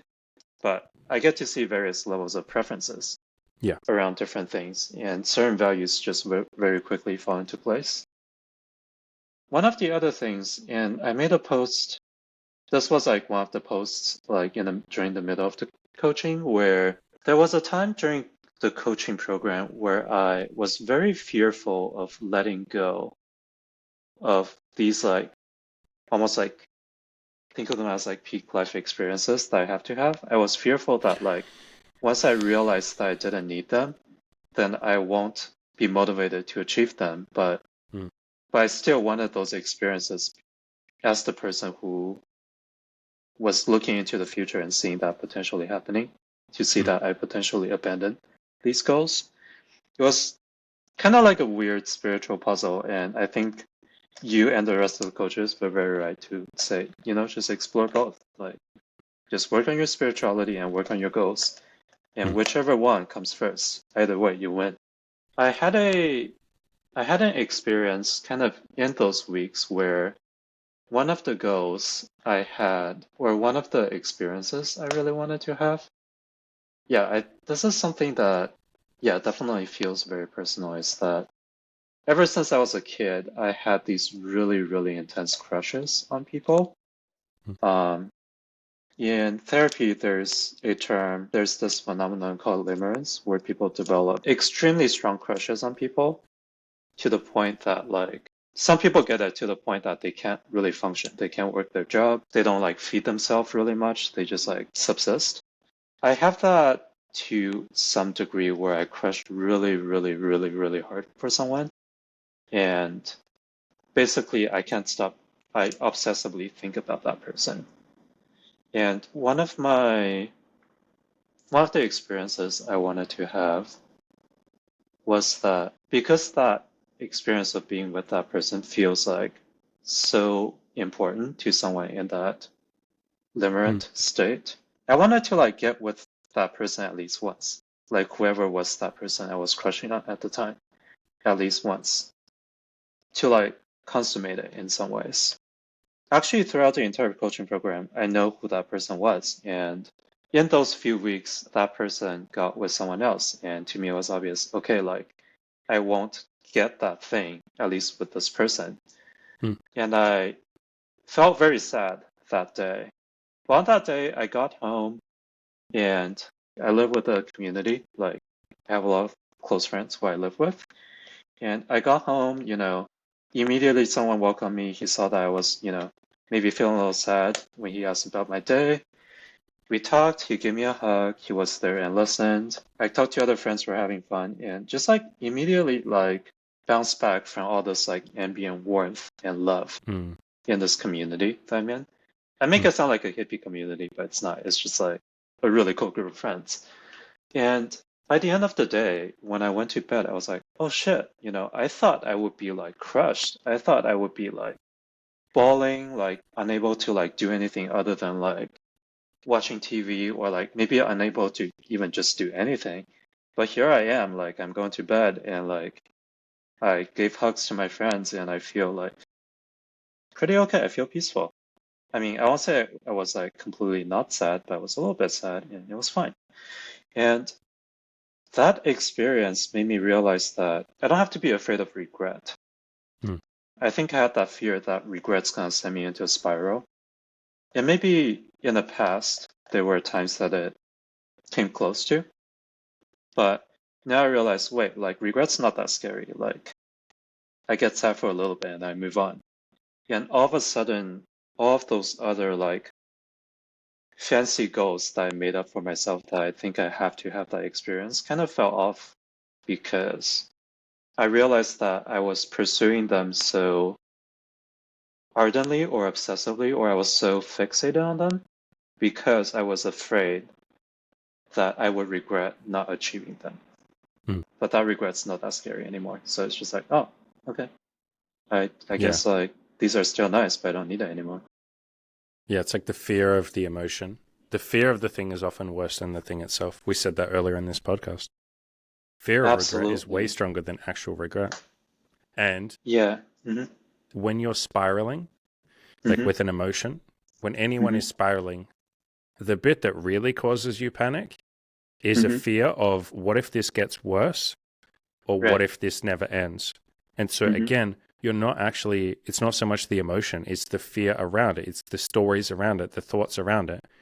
And so Mm-hmm. this is something that therapists will work with, something called exposure therapy.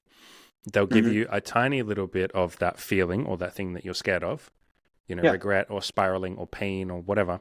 A tiny, tiny, Mm-hmm. tiny bit of it in a very safe environment where you're okay and everything's okay and it's all good. Mm-hmm. And they'll Yeah. slowly expose you to it and say, look, see, the feeling does eventually run its course. You don't have to Yeah. hide from it. You don't have to make it into a big deal. And even Mm-hmm. if you make it into a big deal, that's okay too. But it will Yeah. eventually fade out and run its course and it will run out. Yeah. Yeah. What's crazy to me too that I think I wouldn't have recognized before I wouldn't have recognized before this experience is that that fear masks itself. The fear of regret, in that case, masked itself very convincingly as a desire. In my mind, I was like, oh shit, I have a lot of desire for these things. Like, I gotta go get them. And then I had this experience and realized, oh shit, like now that the fear's gone, the desire is gone too. And I Mm. didn't realize one emotion can kind of like, the particular emotion of fear of regret to masquerade as a desire. Yes. And you said something during a coaching call before when we were talking about this that like was like very prescient in some ways. I think you asked me, ask yourself why exactly do you want these Yes. things? You Yes. did, I yeah, asked the question of why. So someone will yeah. say, I want to have a lot of sex. Why? Mm-hmm. And they're like, I don't know, man. It just seems cool. No. Why? And then, Yeah. yeah, half the time it comes out. Because, man, I'm really scared of dying all alone and just being a Mm-hmm. loser and not knowing how it Mm-hmm. works with women. Okay. Yeah. So that's all your fear talking. That's all the things you don't want. That's what you telling me what you don't want. That's you playing not Right. to lose. I'm Yeah. not interested in what you don't want. I want to hear what you do want. And then the person, it takes a little bit of finagling, but eventually it Mm-hmm. will come out. I don't know, man. I just want to feel like I'm okay. I just want to feel like I'm good enough. I just want to feel Yeah. like I'm worthy. That's what you want. Let's work on that. Maybe you'll Mm-hmm. have sex, maybe you won't. But you were trying to Yeah. get sex in order to stop, feeling like a loser. Let's work on Yeah. you feeling like a winner. Let's work on self-love. Let's work on those things. So, yeah, it can be hard to untangle what's behind your desires, but I found for at Mm-hmm. least 50 to 75% of human beings, maybe 90% of human beings, most of their Mm-hmm. desires come from fear. Mm. And so Yeah. untangling that and saying, no, what do you actually want? Tell me something that you are excited to do. Tell me something that you would love to do. Talk to me about love, positivity, excitement, Yeah. happiness, joy, and let's go in that direction rather than trying to run away from your fears. There was something really fascinating about like how you asked that question during that call, which yeah, it's amazing because I think when you initially asked me why I wanted those goals, I gave an answer that I think is like could have fooled someone. It was like, oh, I just thought it was exciting, Yeah, seems I've really heard that a cool. million times. Yeah. Yeah, Why do you yeah. want to But have a then lot you're of like, sex? Oh, it seems exciting. No, bullshit. I know, and yeah, the but little egos trying to, how did you know? How did you know? because I've heard it a million times. Okay. Because But like, I've been coaching people for yeah, like 6 or so years at this point, and mentoring people far yeah. longer than that. Because I know But the what's tricks mhm. that the mind Mm. plays. Guys do the same shit. But what could they have said that would have convinced you that that The is truth. actually the things? The truth. Okay. So over time, Mm-hmm. the more you practice honesty, the more you practice truth, the more you practice love, the more you become Mm-hmm. self-aware, the more you practice self-improvement and all of that, you get Mm-hmm. way better at seeing beyond content and seeing Mm. context. What I am saying there is, I think it was, I can never say his name right, but the ancient philosopher Descartes, is that how you say it? Mm. Descartes, I think that's how you, Descartes. Descartes. There's See, a really funny joke I about can this never that fucking say it. there's this really funny joke I'll tell you later that's gonna make you Okay. immediately remember it. Yeah. But Descartes, he was the one Mm-hmm. who said the vast majority of human beings cannot differentiate between essence and form, Mm. or essence and appearance. What he meant there is, on appearance, you say, oh, I just want to get laid because it'll be fun. But the Mm-hmm. actual essence of it, so deeper than that, the deeper meaning or the deeper thing below that is, I will say, no, tell me the essence. What is the essence? What is the deeper stuff there? And sometimes Mm-hmm. I'll literally just say that. I'll say that's the surface level, because you can basically think of it like this. I just assume Mm-hmm. 99.99999% of the time when someone talks to me, they are Mm-hmm. talking about appearance, or they're talking on a Mm. surface level, but they're not talking to me about the deep level stuff that they actually want to say or that they Mm. actually believe. I just assume that 99.99% of the time. And it's not that they're lying. It's not that at all. Right. But if you assume that 99% of the time when someone is talking to you, they are just telling you the surface level stuff, Yeah. you can then start to ask questions of like, okay, sure, but tell me the deeper shit. Tell me the why. Mm-hmm. What do you actually want? What are you actually trying to say?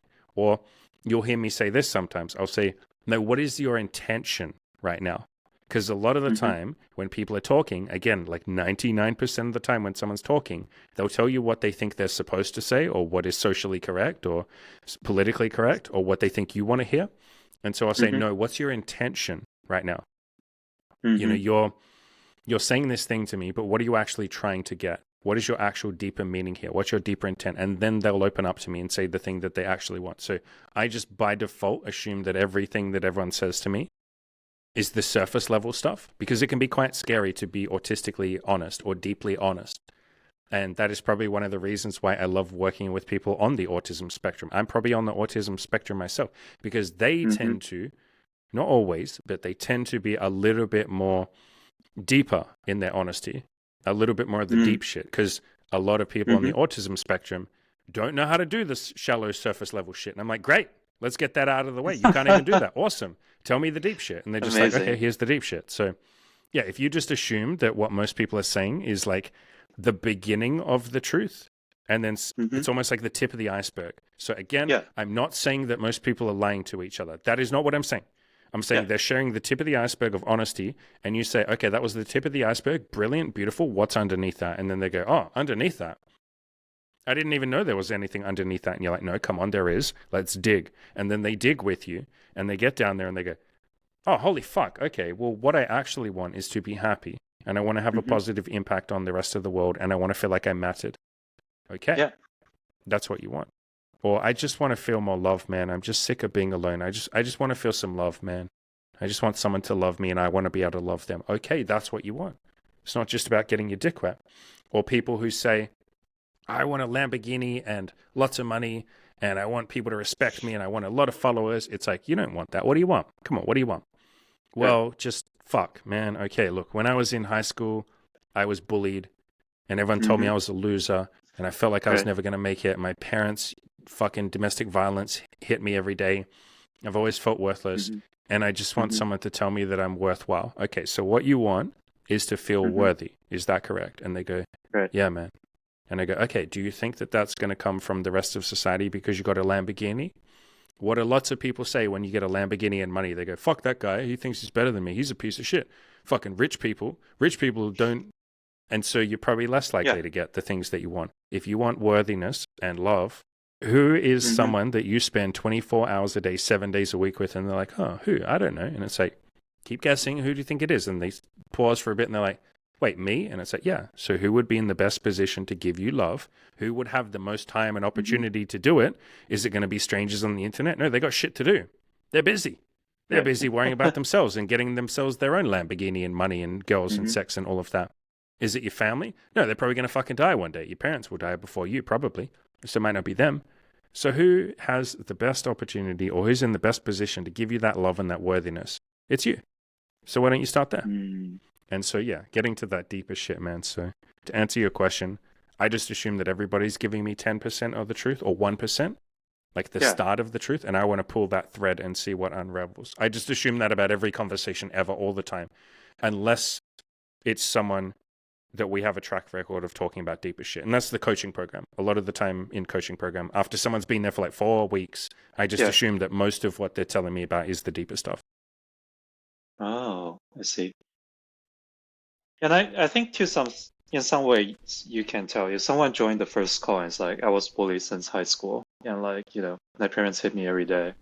That's the real stuff. You can tell. Yes, right? yes, Yeah. yes. It's the real shit because they couldn't say it easily. That's how I know it's the real shit sometimes.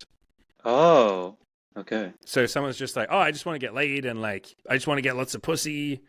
They're thinking like, oh yeah, we're all going to high five each other and slap each other on the ass and be like, yeah, good job, bro. Like, let's all get some pussy. Yeah. That's the very easy thing to say. But if they Yeah. come and they're kind of shy and sheepish and they're like, look, so this is another way that I know people are telling me like the deeper Mhm. truth and Yeah. meaning is they will really struggle to say it to me. So they'll be like, Yeah. look, man, Andy, I know that you do open relationships and I know you've had lots of sex and I know that's Mhm. what most people do in the coaching program and which isn't true. That's not true. Right. But they Yeah. assume that people will make assumptions about what they think the coaching program is like. Mhm. And so they'll be like, I know everyone else is doing that, but I don't know, man. Like, I know that stuff is fun and like I get Mhm. it, but like, I don't know, man. Like, maybe this is a pussy thing to want, but like, I just kind of want a wife and kids, man. And I want a like simple little life and I want to build something Mhm. with a woman that'll stick around and we have a great life. And I'm like, okay, that's the truth. Because you really fucking struggled to tell me Yeah. that, didn't you? And then I'll be like, yeah, bro, I want that for you too. That sounds beautiful. Let's get after that. So yeah, Uh-huh. it's almost like how easy is Yeah. it for that person to tell? And over time with practice, you get much better at telling the truth. Like I would just tell the truth bluntly. It's not blunt, Mhm. but like I would just spit it out because like why wouldn't I? Yeah. And again, That's why I like autistic people, because a lot of the time, not always, but a lot Hmm. of the time, they'll just say the truth. And I'm like, cool.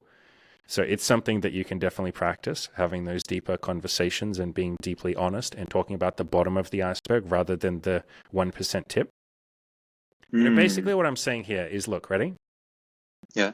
And I know I'm sitting on a good joke I'll right now. prepare So myself. Okay. yeah, I know there's a Okay. good joke coming. I All know right. what I'm it gonna is. prepare myself. Okay.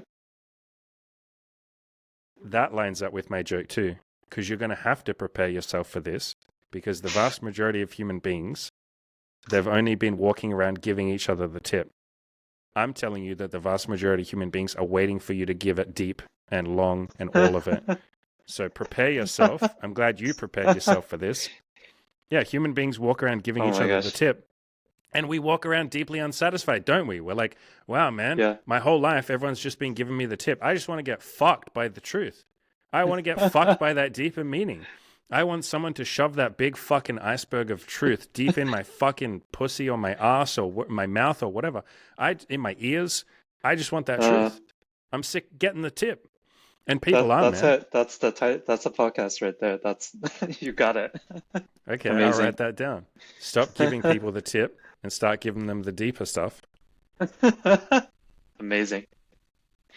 Oh my gosh. Gotta start telling that to everyone now. Yeah, man. But they are like people walk around Hmm. perpetually Yeah. unsatisfied, feeling like I don't have any connections, I don't have any deep friends, I don't have a love, romantic partner in my life that shares the Yeah. deep, juicy, good stuff with me. I don't have anyone that I can truly trust and be 100% vulnerable with. People that want the deeper part of the iceberg, they just think that that will get them rejected, and sometimes it will. But Hmm. guess what? The shallow stuff gets you rejected too. You just tell a lie Yeah. that you weren't really trying, which comes full circle back to the start of this Yeah. podcast where we said lots of people on dating apps will say, I'm not really trying. And that's conversations that most people have. It's that shallow, surface level conversation, because then you can say, I wasn't really trying. I didn't Hmm. share my deep, vulnerable, scary parts of myself. I shared Right. just the tip. And so if you reject me, you're only rejecting the top bit, the tip. You're not rejecting me on a deep level. So it can take a leap of faith to be more deep and honest and vulnerable. It's quite scary. That's why I say to people, just practice it. You don't have to Yeah. suddenly open up about everything to everyone. It's a journey that you go on to tell the truth a little bit more, to share some of the deeper stuff, to have more love and compassion for yourself and others. It's a journey, man. It can take a little bit of time. And I think a lot of times it's hard to even like you might not even know there's deeper things. And I think that's Yeah. like a challenge for me where sometimes I don't analyze enough the right word. That's close enough. It's like I talk about, like on a program, I thought I was telling the truth, and what actually happened is like I was talking the surface level. I didn't realize there were deeper things, It's still right? the And I think, truth. yeah, yeah, You're just opening up about it a little bit more. Rather than saying, I wasn't telling you the whole truth, it's like, no, you were. You were just right. telling 10% of it. And so just try telling 11% of the truth. And then get Mm-hmm. really good at that. And then try 12% of the truth. And then 13%. We're just slowly improving, like grinding away at a video game, like Yeah. leveling up your character's stats through grinding XP. Like you're slowly improving. It's not that you're bad at something and you got to get good at it. It's like, no, just level up a Mm-hmm. little bit. This gets me curious. This question that came up that I had thought about a moment ago is like actually very related to grinding, which is like, what does that experience of like deeply integrating Byron Katie's kind of like philosophy look like? Because I think like when a lot of people are starting her program, right, it looks very much like, oh, I have a big fucking problem right now. I'm gonna sit down, bring out some piece of paper, or like talk to like someone who's trained in it. We're gonna schedule a weekend to like look at this. And I think that at some point, at least like Byron Katie says herself, that she's at the point where like it just happens automatically for her for like most Hmm. thoughts that kind of like enters her mind.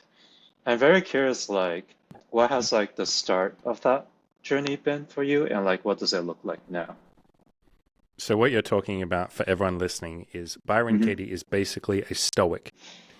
So she is someone that is very good at reframing things. And instead of framing things in a negative way where she's the victim and it's not fair and how come this is happening to me, She's very good at reframing things into a positive thing. Like maybe this is a learning lesson for me. Maybe this is the best thing that could ever happen to me.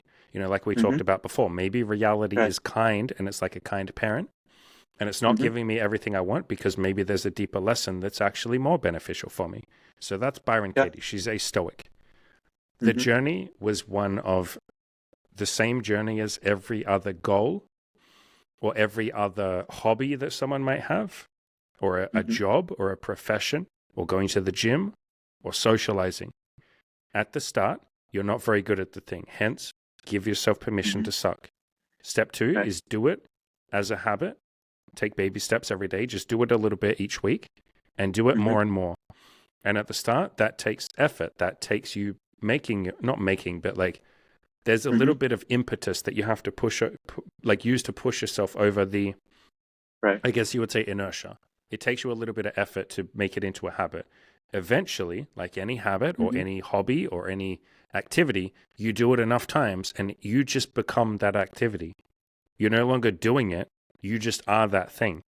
This is the Mm-hmm. same for every hobby, every profession, every job. At the start, on day one, when you walk into a new job, you don't know what the fuck you're doing. You might have gone to university or college, but you don't really know what you're doing. You've never done the job. Right. And Yeah. so you do it for a while and you're learning, you're growing.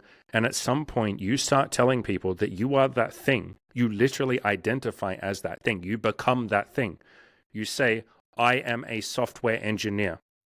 I Mm-hmm. am a photographer. You don't say, I'm currently starting a new photography job. That's what you say at the start. Right. But after a certain point, you're now a photographer. And that Mm-hmm. amount of time changes per person and per job and per hobby and all of Yeah. that. But at some point, you become the thing. Right. And so if you do stoicism every day and you reframe things hundreds of times a day, at some point you just become the person who's positive about life. If you embrace like Mother Teresa's mindset of things and you try and be consciously, intentionally loving to everyone and everything, Mm-hmm. at some point you become loving. You just Mm. are loving. If you do it for long enough, at some point you just become love. Mm-hmm. People just get a sense, they're like, oh, he's just love. I don't know how to explain that. He's just love. The I same know what way that some of feels us, like. Yeah. Mm-hmm. yeah, the same way You some of you us can feel feel, it. Yeah. yeah, you can feel it from that Mm-hmm. person. Or you might Mm-hmm. meet someone who's very good at their job and very confident and they don't, nothing bothers them. And you say, wow, he's just confident. He's Mm-hmm. just almost like the essence of confidence. Like, wow, this guy's just confident as fuck. And so you Mm-hmm. become the very thing. So at first, it feels like something that you have to consciously choose to do. There's lots of setbacks and so much doubt and insecurity. And Yeah. you're like, am I even doing it right? Is it even Yeah. working? God, I suck at this. It's not working. It's not getting me the thing I want. You know, like your example you said before of Mm-hmm. the guy doing honesty for a while and going, it's not Yeah. working. It's like, that's Mm-hmm. how it can feel for a while. But if he Yeah. had persevered for another, I don't know how long, a year, 5 years, 10 years, who fucking knows? At Mm-hmm. some point, you become that thing and it clicks into your brain and you go, oh shit, I'm just loving because I've done it all the time. I've done it for the last like 3 years straight, nonstop, every day, 100 times a day to everyone in every circumstance with, you know, no exception, or I'm aiming for no exceptions. And so you do the thing for long enough, you become the thing. If you practice stoicism for long enough, you become a stoic. You literally become a stoic person. If you practice peace every day, choosing peace, like choosing to let things go, choosing not to argue, choosing not to have drama, choosing to turn off the news, which is something I've talked about a million times, turning off the TV, choosing not to engage in drama, choosing not to read about other people's downfalls, choosing not to read about the pain and suffering in the world, choosing to be ignorant of the current wars that are going on right now, choosing not to pick a side, choosing not to vote. If you vote, that's fine, do whatever you want, but I have consciously chosen not to vote because it is more peaceful. Choosing not to be involved in things that you can't fully affect, choosing only to, you know, make peace with the current reality and then choose what you do next. All of that is a choice. If you do that enough times over a long enough period of time, you just become peace. You become a Buddhist monk. You just become a Zen little guy who walks around and something that would normally have pissed you off, you go, ha, isn't that funny? Mm-hmm. And then you think about how Mm-hmm. that would have made you angry for like 3 weeks in the past, but now it's funny to you. And then that makes you laugh again. You're like, huh, I remember when I used to get pissed off at that for 3 weeks. So, man, that was funny. Man, I used to be insane. I was insane. That's crazy. That's Yeah. funny. Man, Mm-hmm. poor little me. I was doing my best back then. You know, if I could go back to that old me, I'd give him a hug and a kiss on the forehead. I'd be like, it's okay. You're allowed to be angry. It's okay. And you laugh. And someone sees you laugh sometimes at something that they almost feel guilty about because they're waiting for you to yell at them, Mm-hmm. or they've said sorry and they're waiting for you to be mad at them, and you laugh and you're like, Yeah. huh, that's okay. I don't mind. And they're like, Mm-hmm. no, it's really not okay. And you're like, you're allowed to say that it's not okay, but I say that it is okay. So how about you say Yeah. it's not okay and I'll say it is okay, and then we could just meet in the middle. Maybe it's partly Mm-hmm. okay. And then they're like, who the fuck are you? What are you fucking talking about? Why are you like this? Mm. Practice. Practice is why I'm like this. Same as any Buddhist monk. They sit on a mountaintop or in a monastery and they fucking practice. They set the intention to be more peaceful and loving and calm, and they Mm-hmm. devote themselves to it, the practice of it, enough times. They fucking suck at it. Mm-hmm. If you read any Buddhist book or learn about any of the great teachers or Buddha himself or any of that, they will tell you how much they fucking sucked at it. They will Mm. tell you how many times they failed. Buddha talks about the demons in his head, that he felt like he had fucking voices in his head saying like, you're not doing a good job. You're just the negative voices that we all have. You're shit at this. Mm-hmm. You're never going to reach enlightenment, you little fucking loser. Like, you should Yeah. quit right now. You're wasting your life. This is not the Mm-hmm. pathway to happiness. What's wrong with you? He had all of that. Jesus in the Bible talked about all of that. There's a whole section in the Bible where Jesus talked about going into the fucking desert and essentially meditating for like 40 days or whatever it was. And all the doubts Mm. and the thoughts and the insecurities saying like, you're not the son of God. You're, regardless of what you think about that shit, don't worry about that. But like, you're not good Mm-hmm. enough. You're not going to help mankind. You're a piece of shit. You're an idiot. And he called those Right. demons, or he said that was the devil trying to tempt you. Mm-hmm. But it's just the negative thoughts that we all have in our head. Byron Katie talked about this. David Hawkins, one of my favorite people, talked about going into the woods for like 14 days and just doing nothing Mm-hmm. but letting go and meditating, and all the negative thoughts in his head. And God knows I had all of those doubts and, limiting beliefs and the voices in my head. I've had those voices a million times. Andy, you're a piece of shit. Who are you kidding? You think this like piece shit means anything? You think love matters? What are you even talking Mm-hmm. about love for, you fucking loser? Like, what? I've had all those thoughts a million times.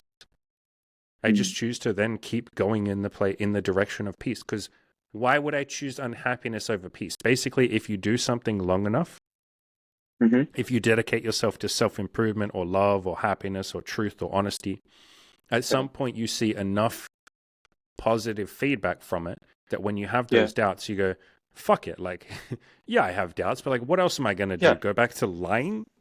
It's not even a choice anymore. It's kind of like in the Matrix. You took the red pill.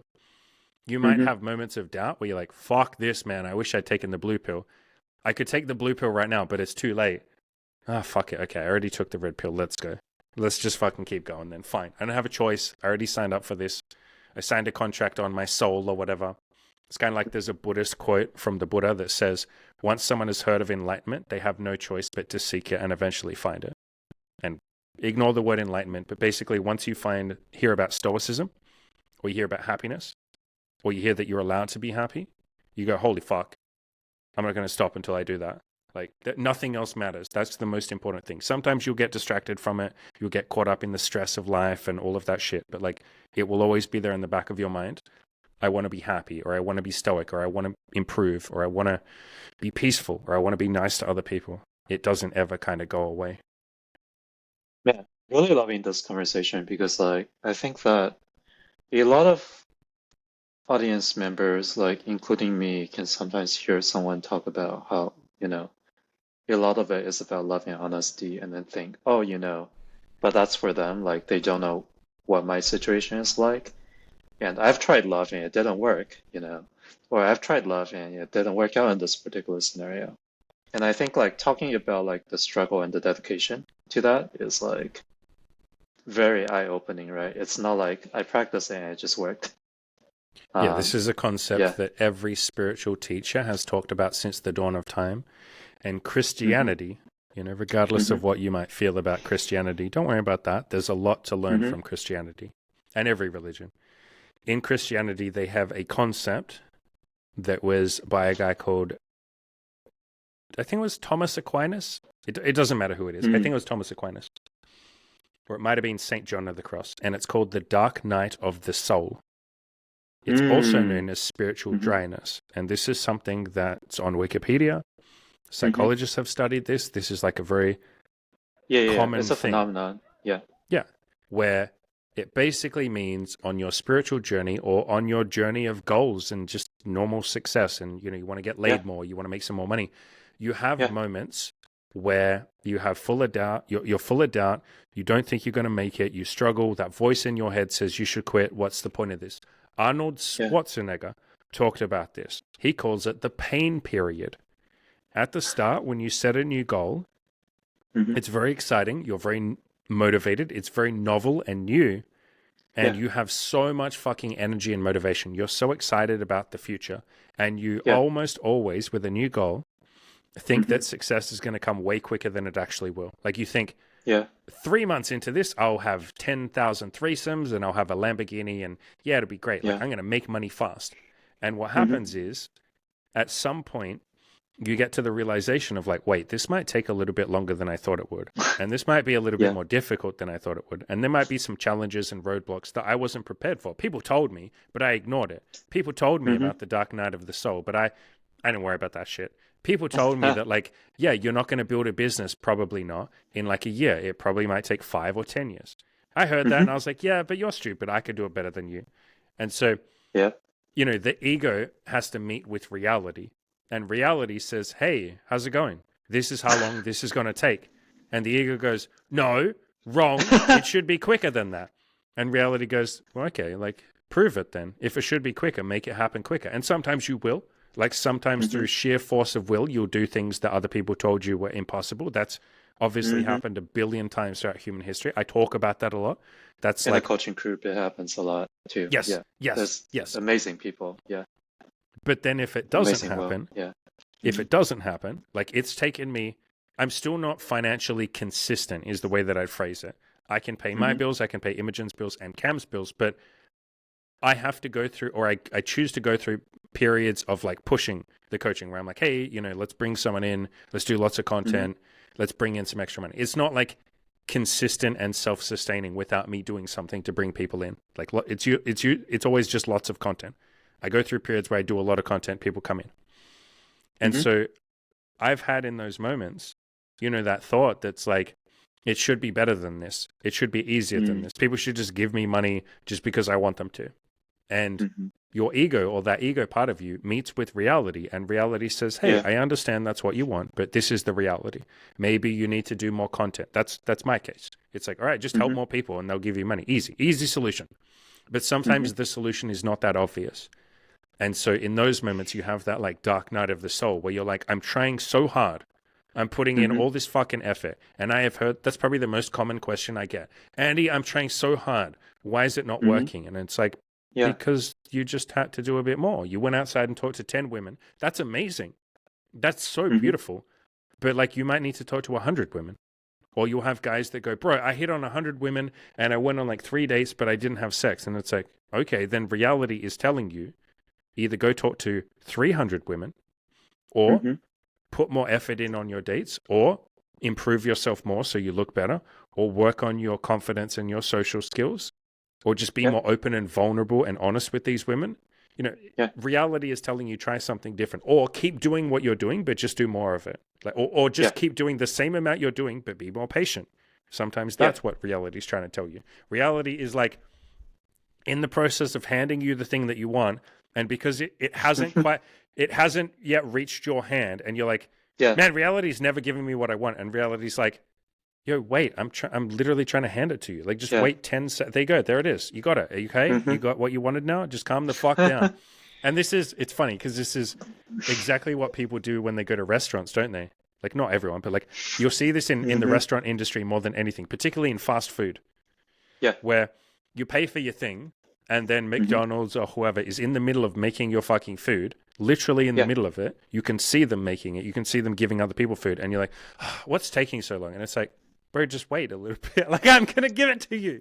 I'm going to fucking give you the thing you want. Just like, wait. And so we do that with goals a lot, where we're like, it's not working. And it's like, just fucking wait. Mhm. And so that is basically the dark night of the soul at times. And I've felt that many times. I understand how that feels. like a lot of times. I felt that Yeah. 10,000 times with this business and paying my bills. I felt it a Yeah. lot with dating and sex and relationships.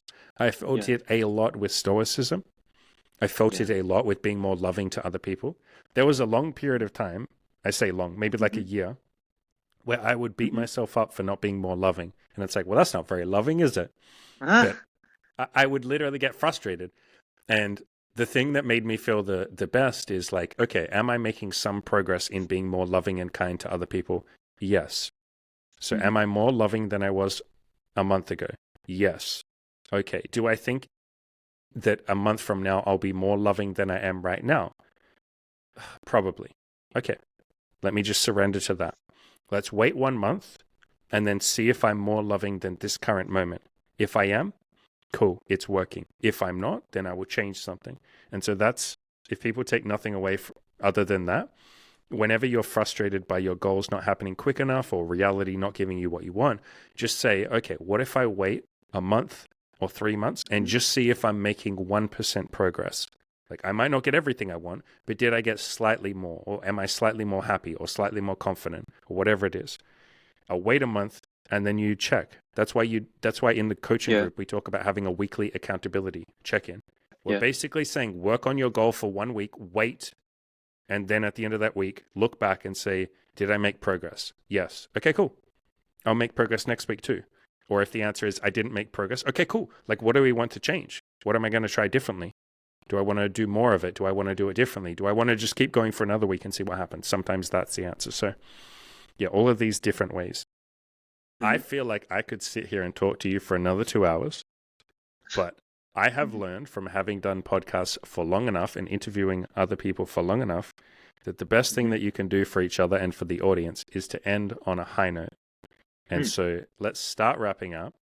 I Okay. would love to hear from you what your next goals are, what your next mission Mhm. is. We kind of hinted at it before, working on Yeah. tranquility and peace and love and all of that. But what's important to you right now? I'm happy that I'm like really excited to like be thinking about this event. So, yeah, right now I feel like I'm in a stage where I'm not blocked when it comes to forming social connections and forming romantic connections. If I feel like one of those are maybe like lacking in some ways, I know what to do. I know how to Mm, improve. I know how to like get what I want. mm, Yeah, I think that's made me very, very happy. Yeah, and right now there's quite a few interesting, exciting things. I'm starting a new community house with some of my friends. I'm really excited because it's going to be at a really good location to like find a lot of really interesting people. I'm really excited to see where it goes. I'm at the stage where I'm like looking for what's like the work that I want to do, like for like the long haul. Yeah, I think that means like so I currently have a job and I like and well, I think that right now it makes sense, but I think it could evolve into something that gives me like ultimate sense of meaning, but right now it's not quite there yet. mhm, And I want to explore other both this one, whether there's a way to work with this one to create that meaning, or mhm, other pathways to get that meaning. I definitely miss like a sort of like freedom in terms of like time and location that like something outside of 9 to 5 mhm, offers. So I really want to like do something where like I can set my own schedule mhm, and choose which part of like my work to invest on. In terms of like dating and relationships, I have some people I'm seeing. I think that like in terms of long-term vision, I want to talk with them more to like align on what ours look like and to see if there are ways to co-evolve them. mm, And if there isn't, I want to look for that person who I can like build, especially like with community and work. I find that I want someone who like can kind of like be there and be very close with me on both of those fronts, right? Like I want us to both be working on our side gig mm. to like gain financial freedom. I want us to both be working on building a community and building like the type of future that I'm excited about. Yeah, I have a clearer sense now that like now that I feel abundance in that area, that's like what I want to scream for now. And like Mm. keeping in touch with my accountability partners. Yeah, I'm really excited about like the Kill Your Inner Loser folks that I met recently. Avi is my accountability partner now, and we talk a lot about like meditation and social skills. It's great, amazing. So yeah, life is great. I'm very happy. That sounds amazing, man. And for anyone else listening, Avi was one of the coaching Hmm. clients. I did an interview with him, and a lot of the Hmm. stuff that he worked on in the program was the spirituality stuff as well. Are you Mm. glad you signed up for coaching? Oh yeah, very glad. Yeah, amazing decision. If someone was on the fence about signing up, what would you say to that person? Do it. Like it's amazing. Everybody in the program's very kind, Yeah. very genuine. Yeah. The coaches, oh my God, the coaches work so hard. I didn't realize this before, like. Yeah, people are paying us big amounts of money. Of course, we're going to fucking put in effort. Yeah. Yeah, but it's still like it's still surprising to some degree because like it's easy to tell that you guys like are very passionate about Hmm. this. It's not just like, oh, I'm gonna clock in, this person needs like some advice. It's more like I love this person and I want them to succeed and Yeah. like Yeah. Yeah. Yeah. here's all I can give, right? That's an amazing energy. And I think there is a sort of and I sense this from everyone in the Kill Your Inner Loser community is that like they take self-improvement very, very seriously, but in a kind way. Yeah. Like a purpose. Yeah, they have a Yeah. sense of purpose, and that's been amazing. There are a lot of people that I'm going to stay in touch with, and I'm very excited to where it's gonna go. I'm excited for you too, my friend. I really appreciate you coming on Hmm. here. I appreciate you Yeah. being so open and vulnerable and honest. And you absolutely were in the coaching program as well. You definitely inspired Hmm. me a lot. And this felt like one of my favorite conversations that I've had on this channel. So thank you. Thank you for Oh, that thank you too. so much. Yeah, No, this was this fun. amazing conversation. Yeah, Yeah. love talking to you. Much Yeah, love, my brother. Thank you. yeah, much love, and I look forward to like seeing where you and all the coaches will go. Whatever your goals might be, whether that's money, relationships, sex and dating, fitness, health, friendships, whatever, we are here to help you make those beautiful goals come to life. Ed did it. Taylor did it. Harry did it. None of them are special. If you're listening to this, you know you're capable of more than you're currently giving.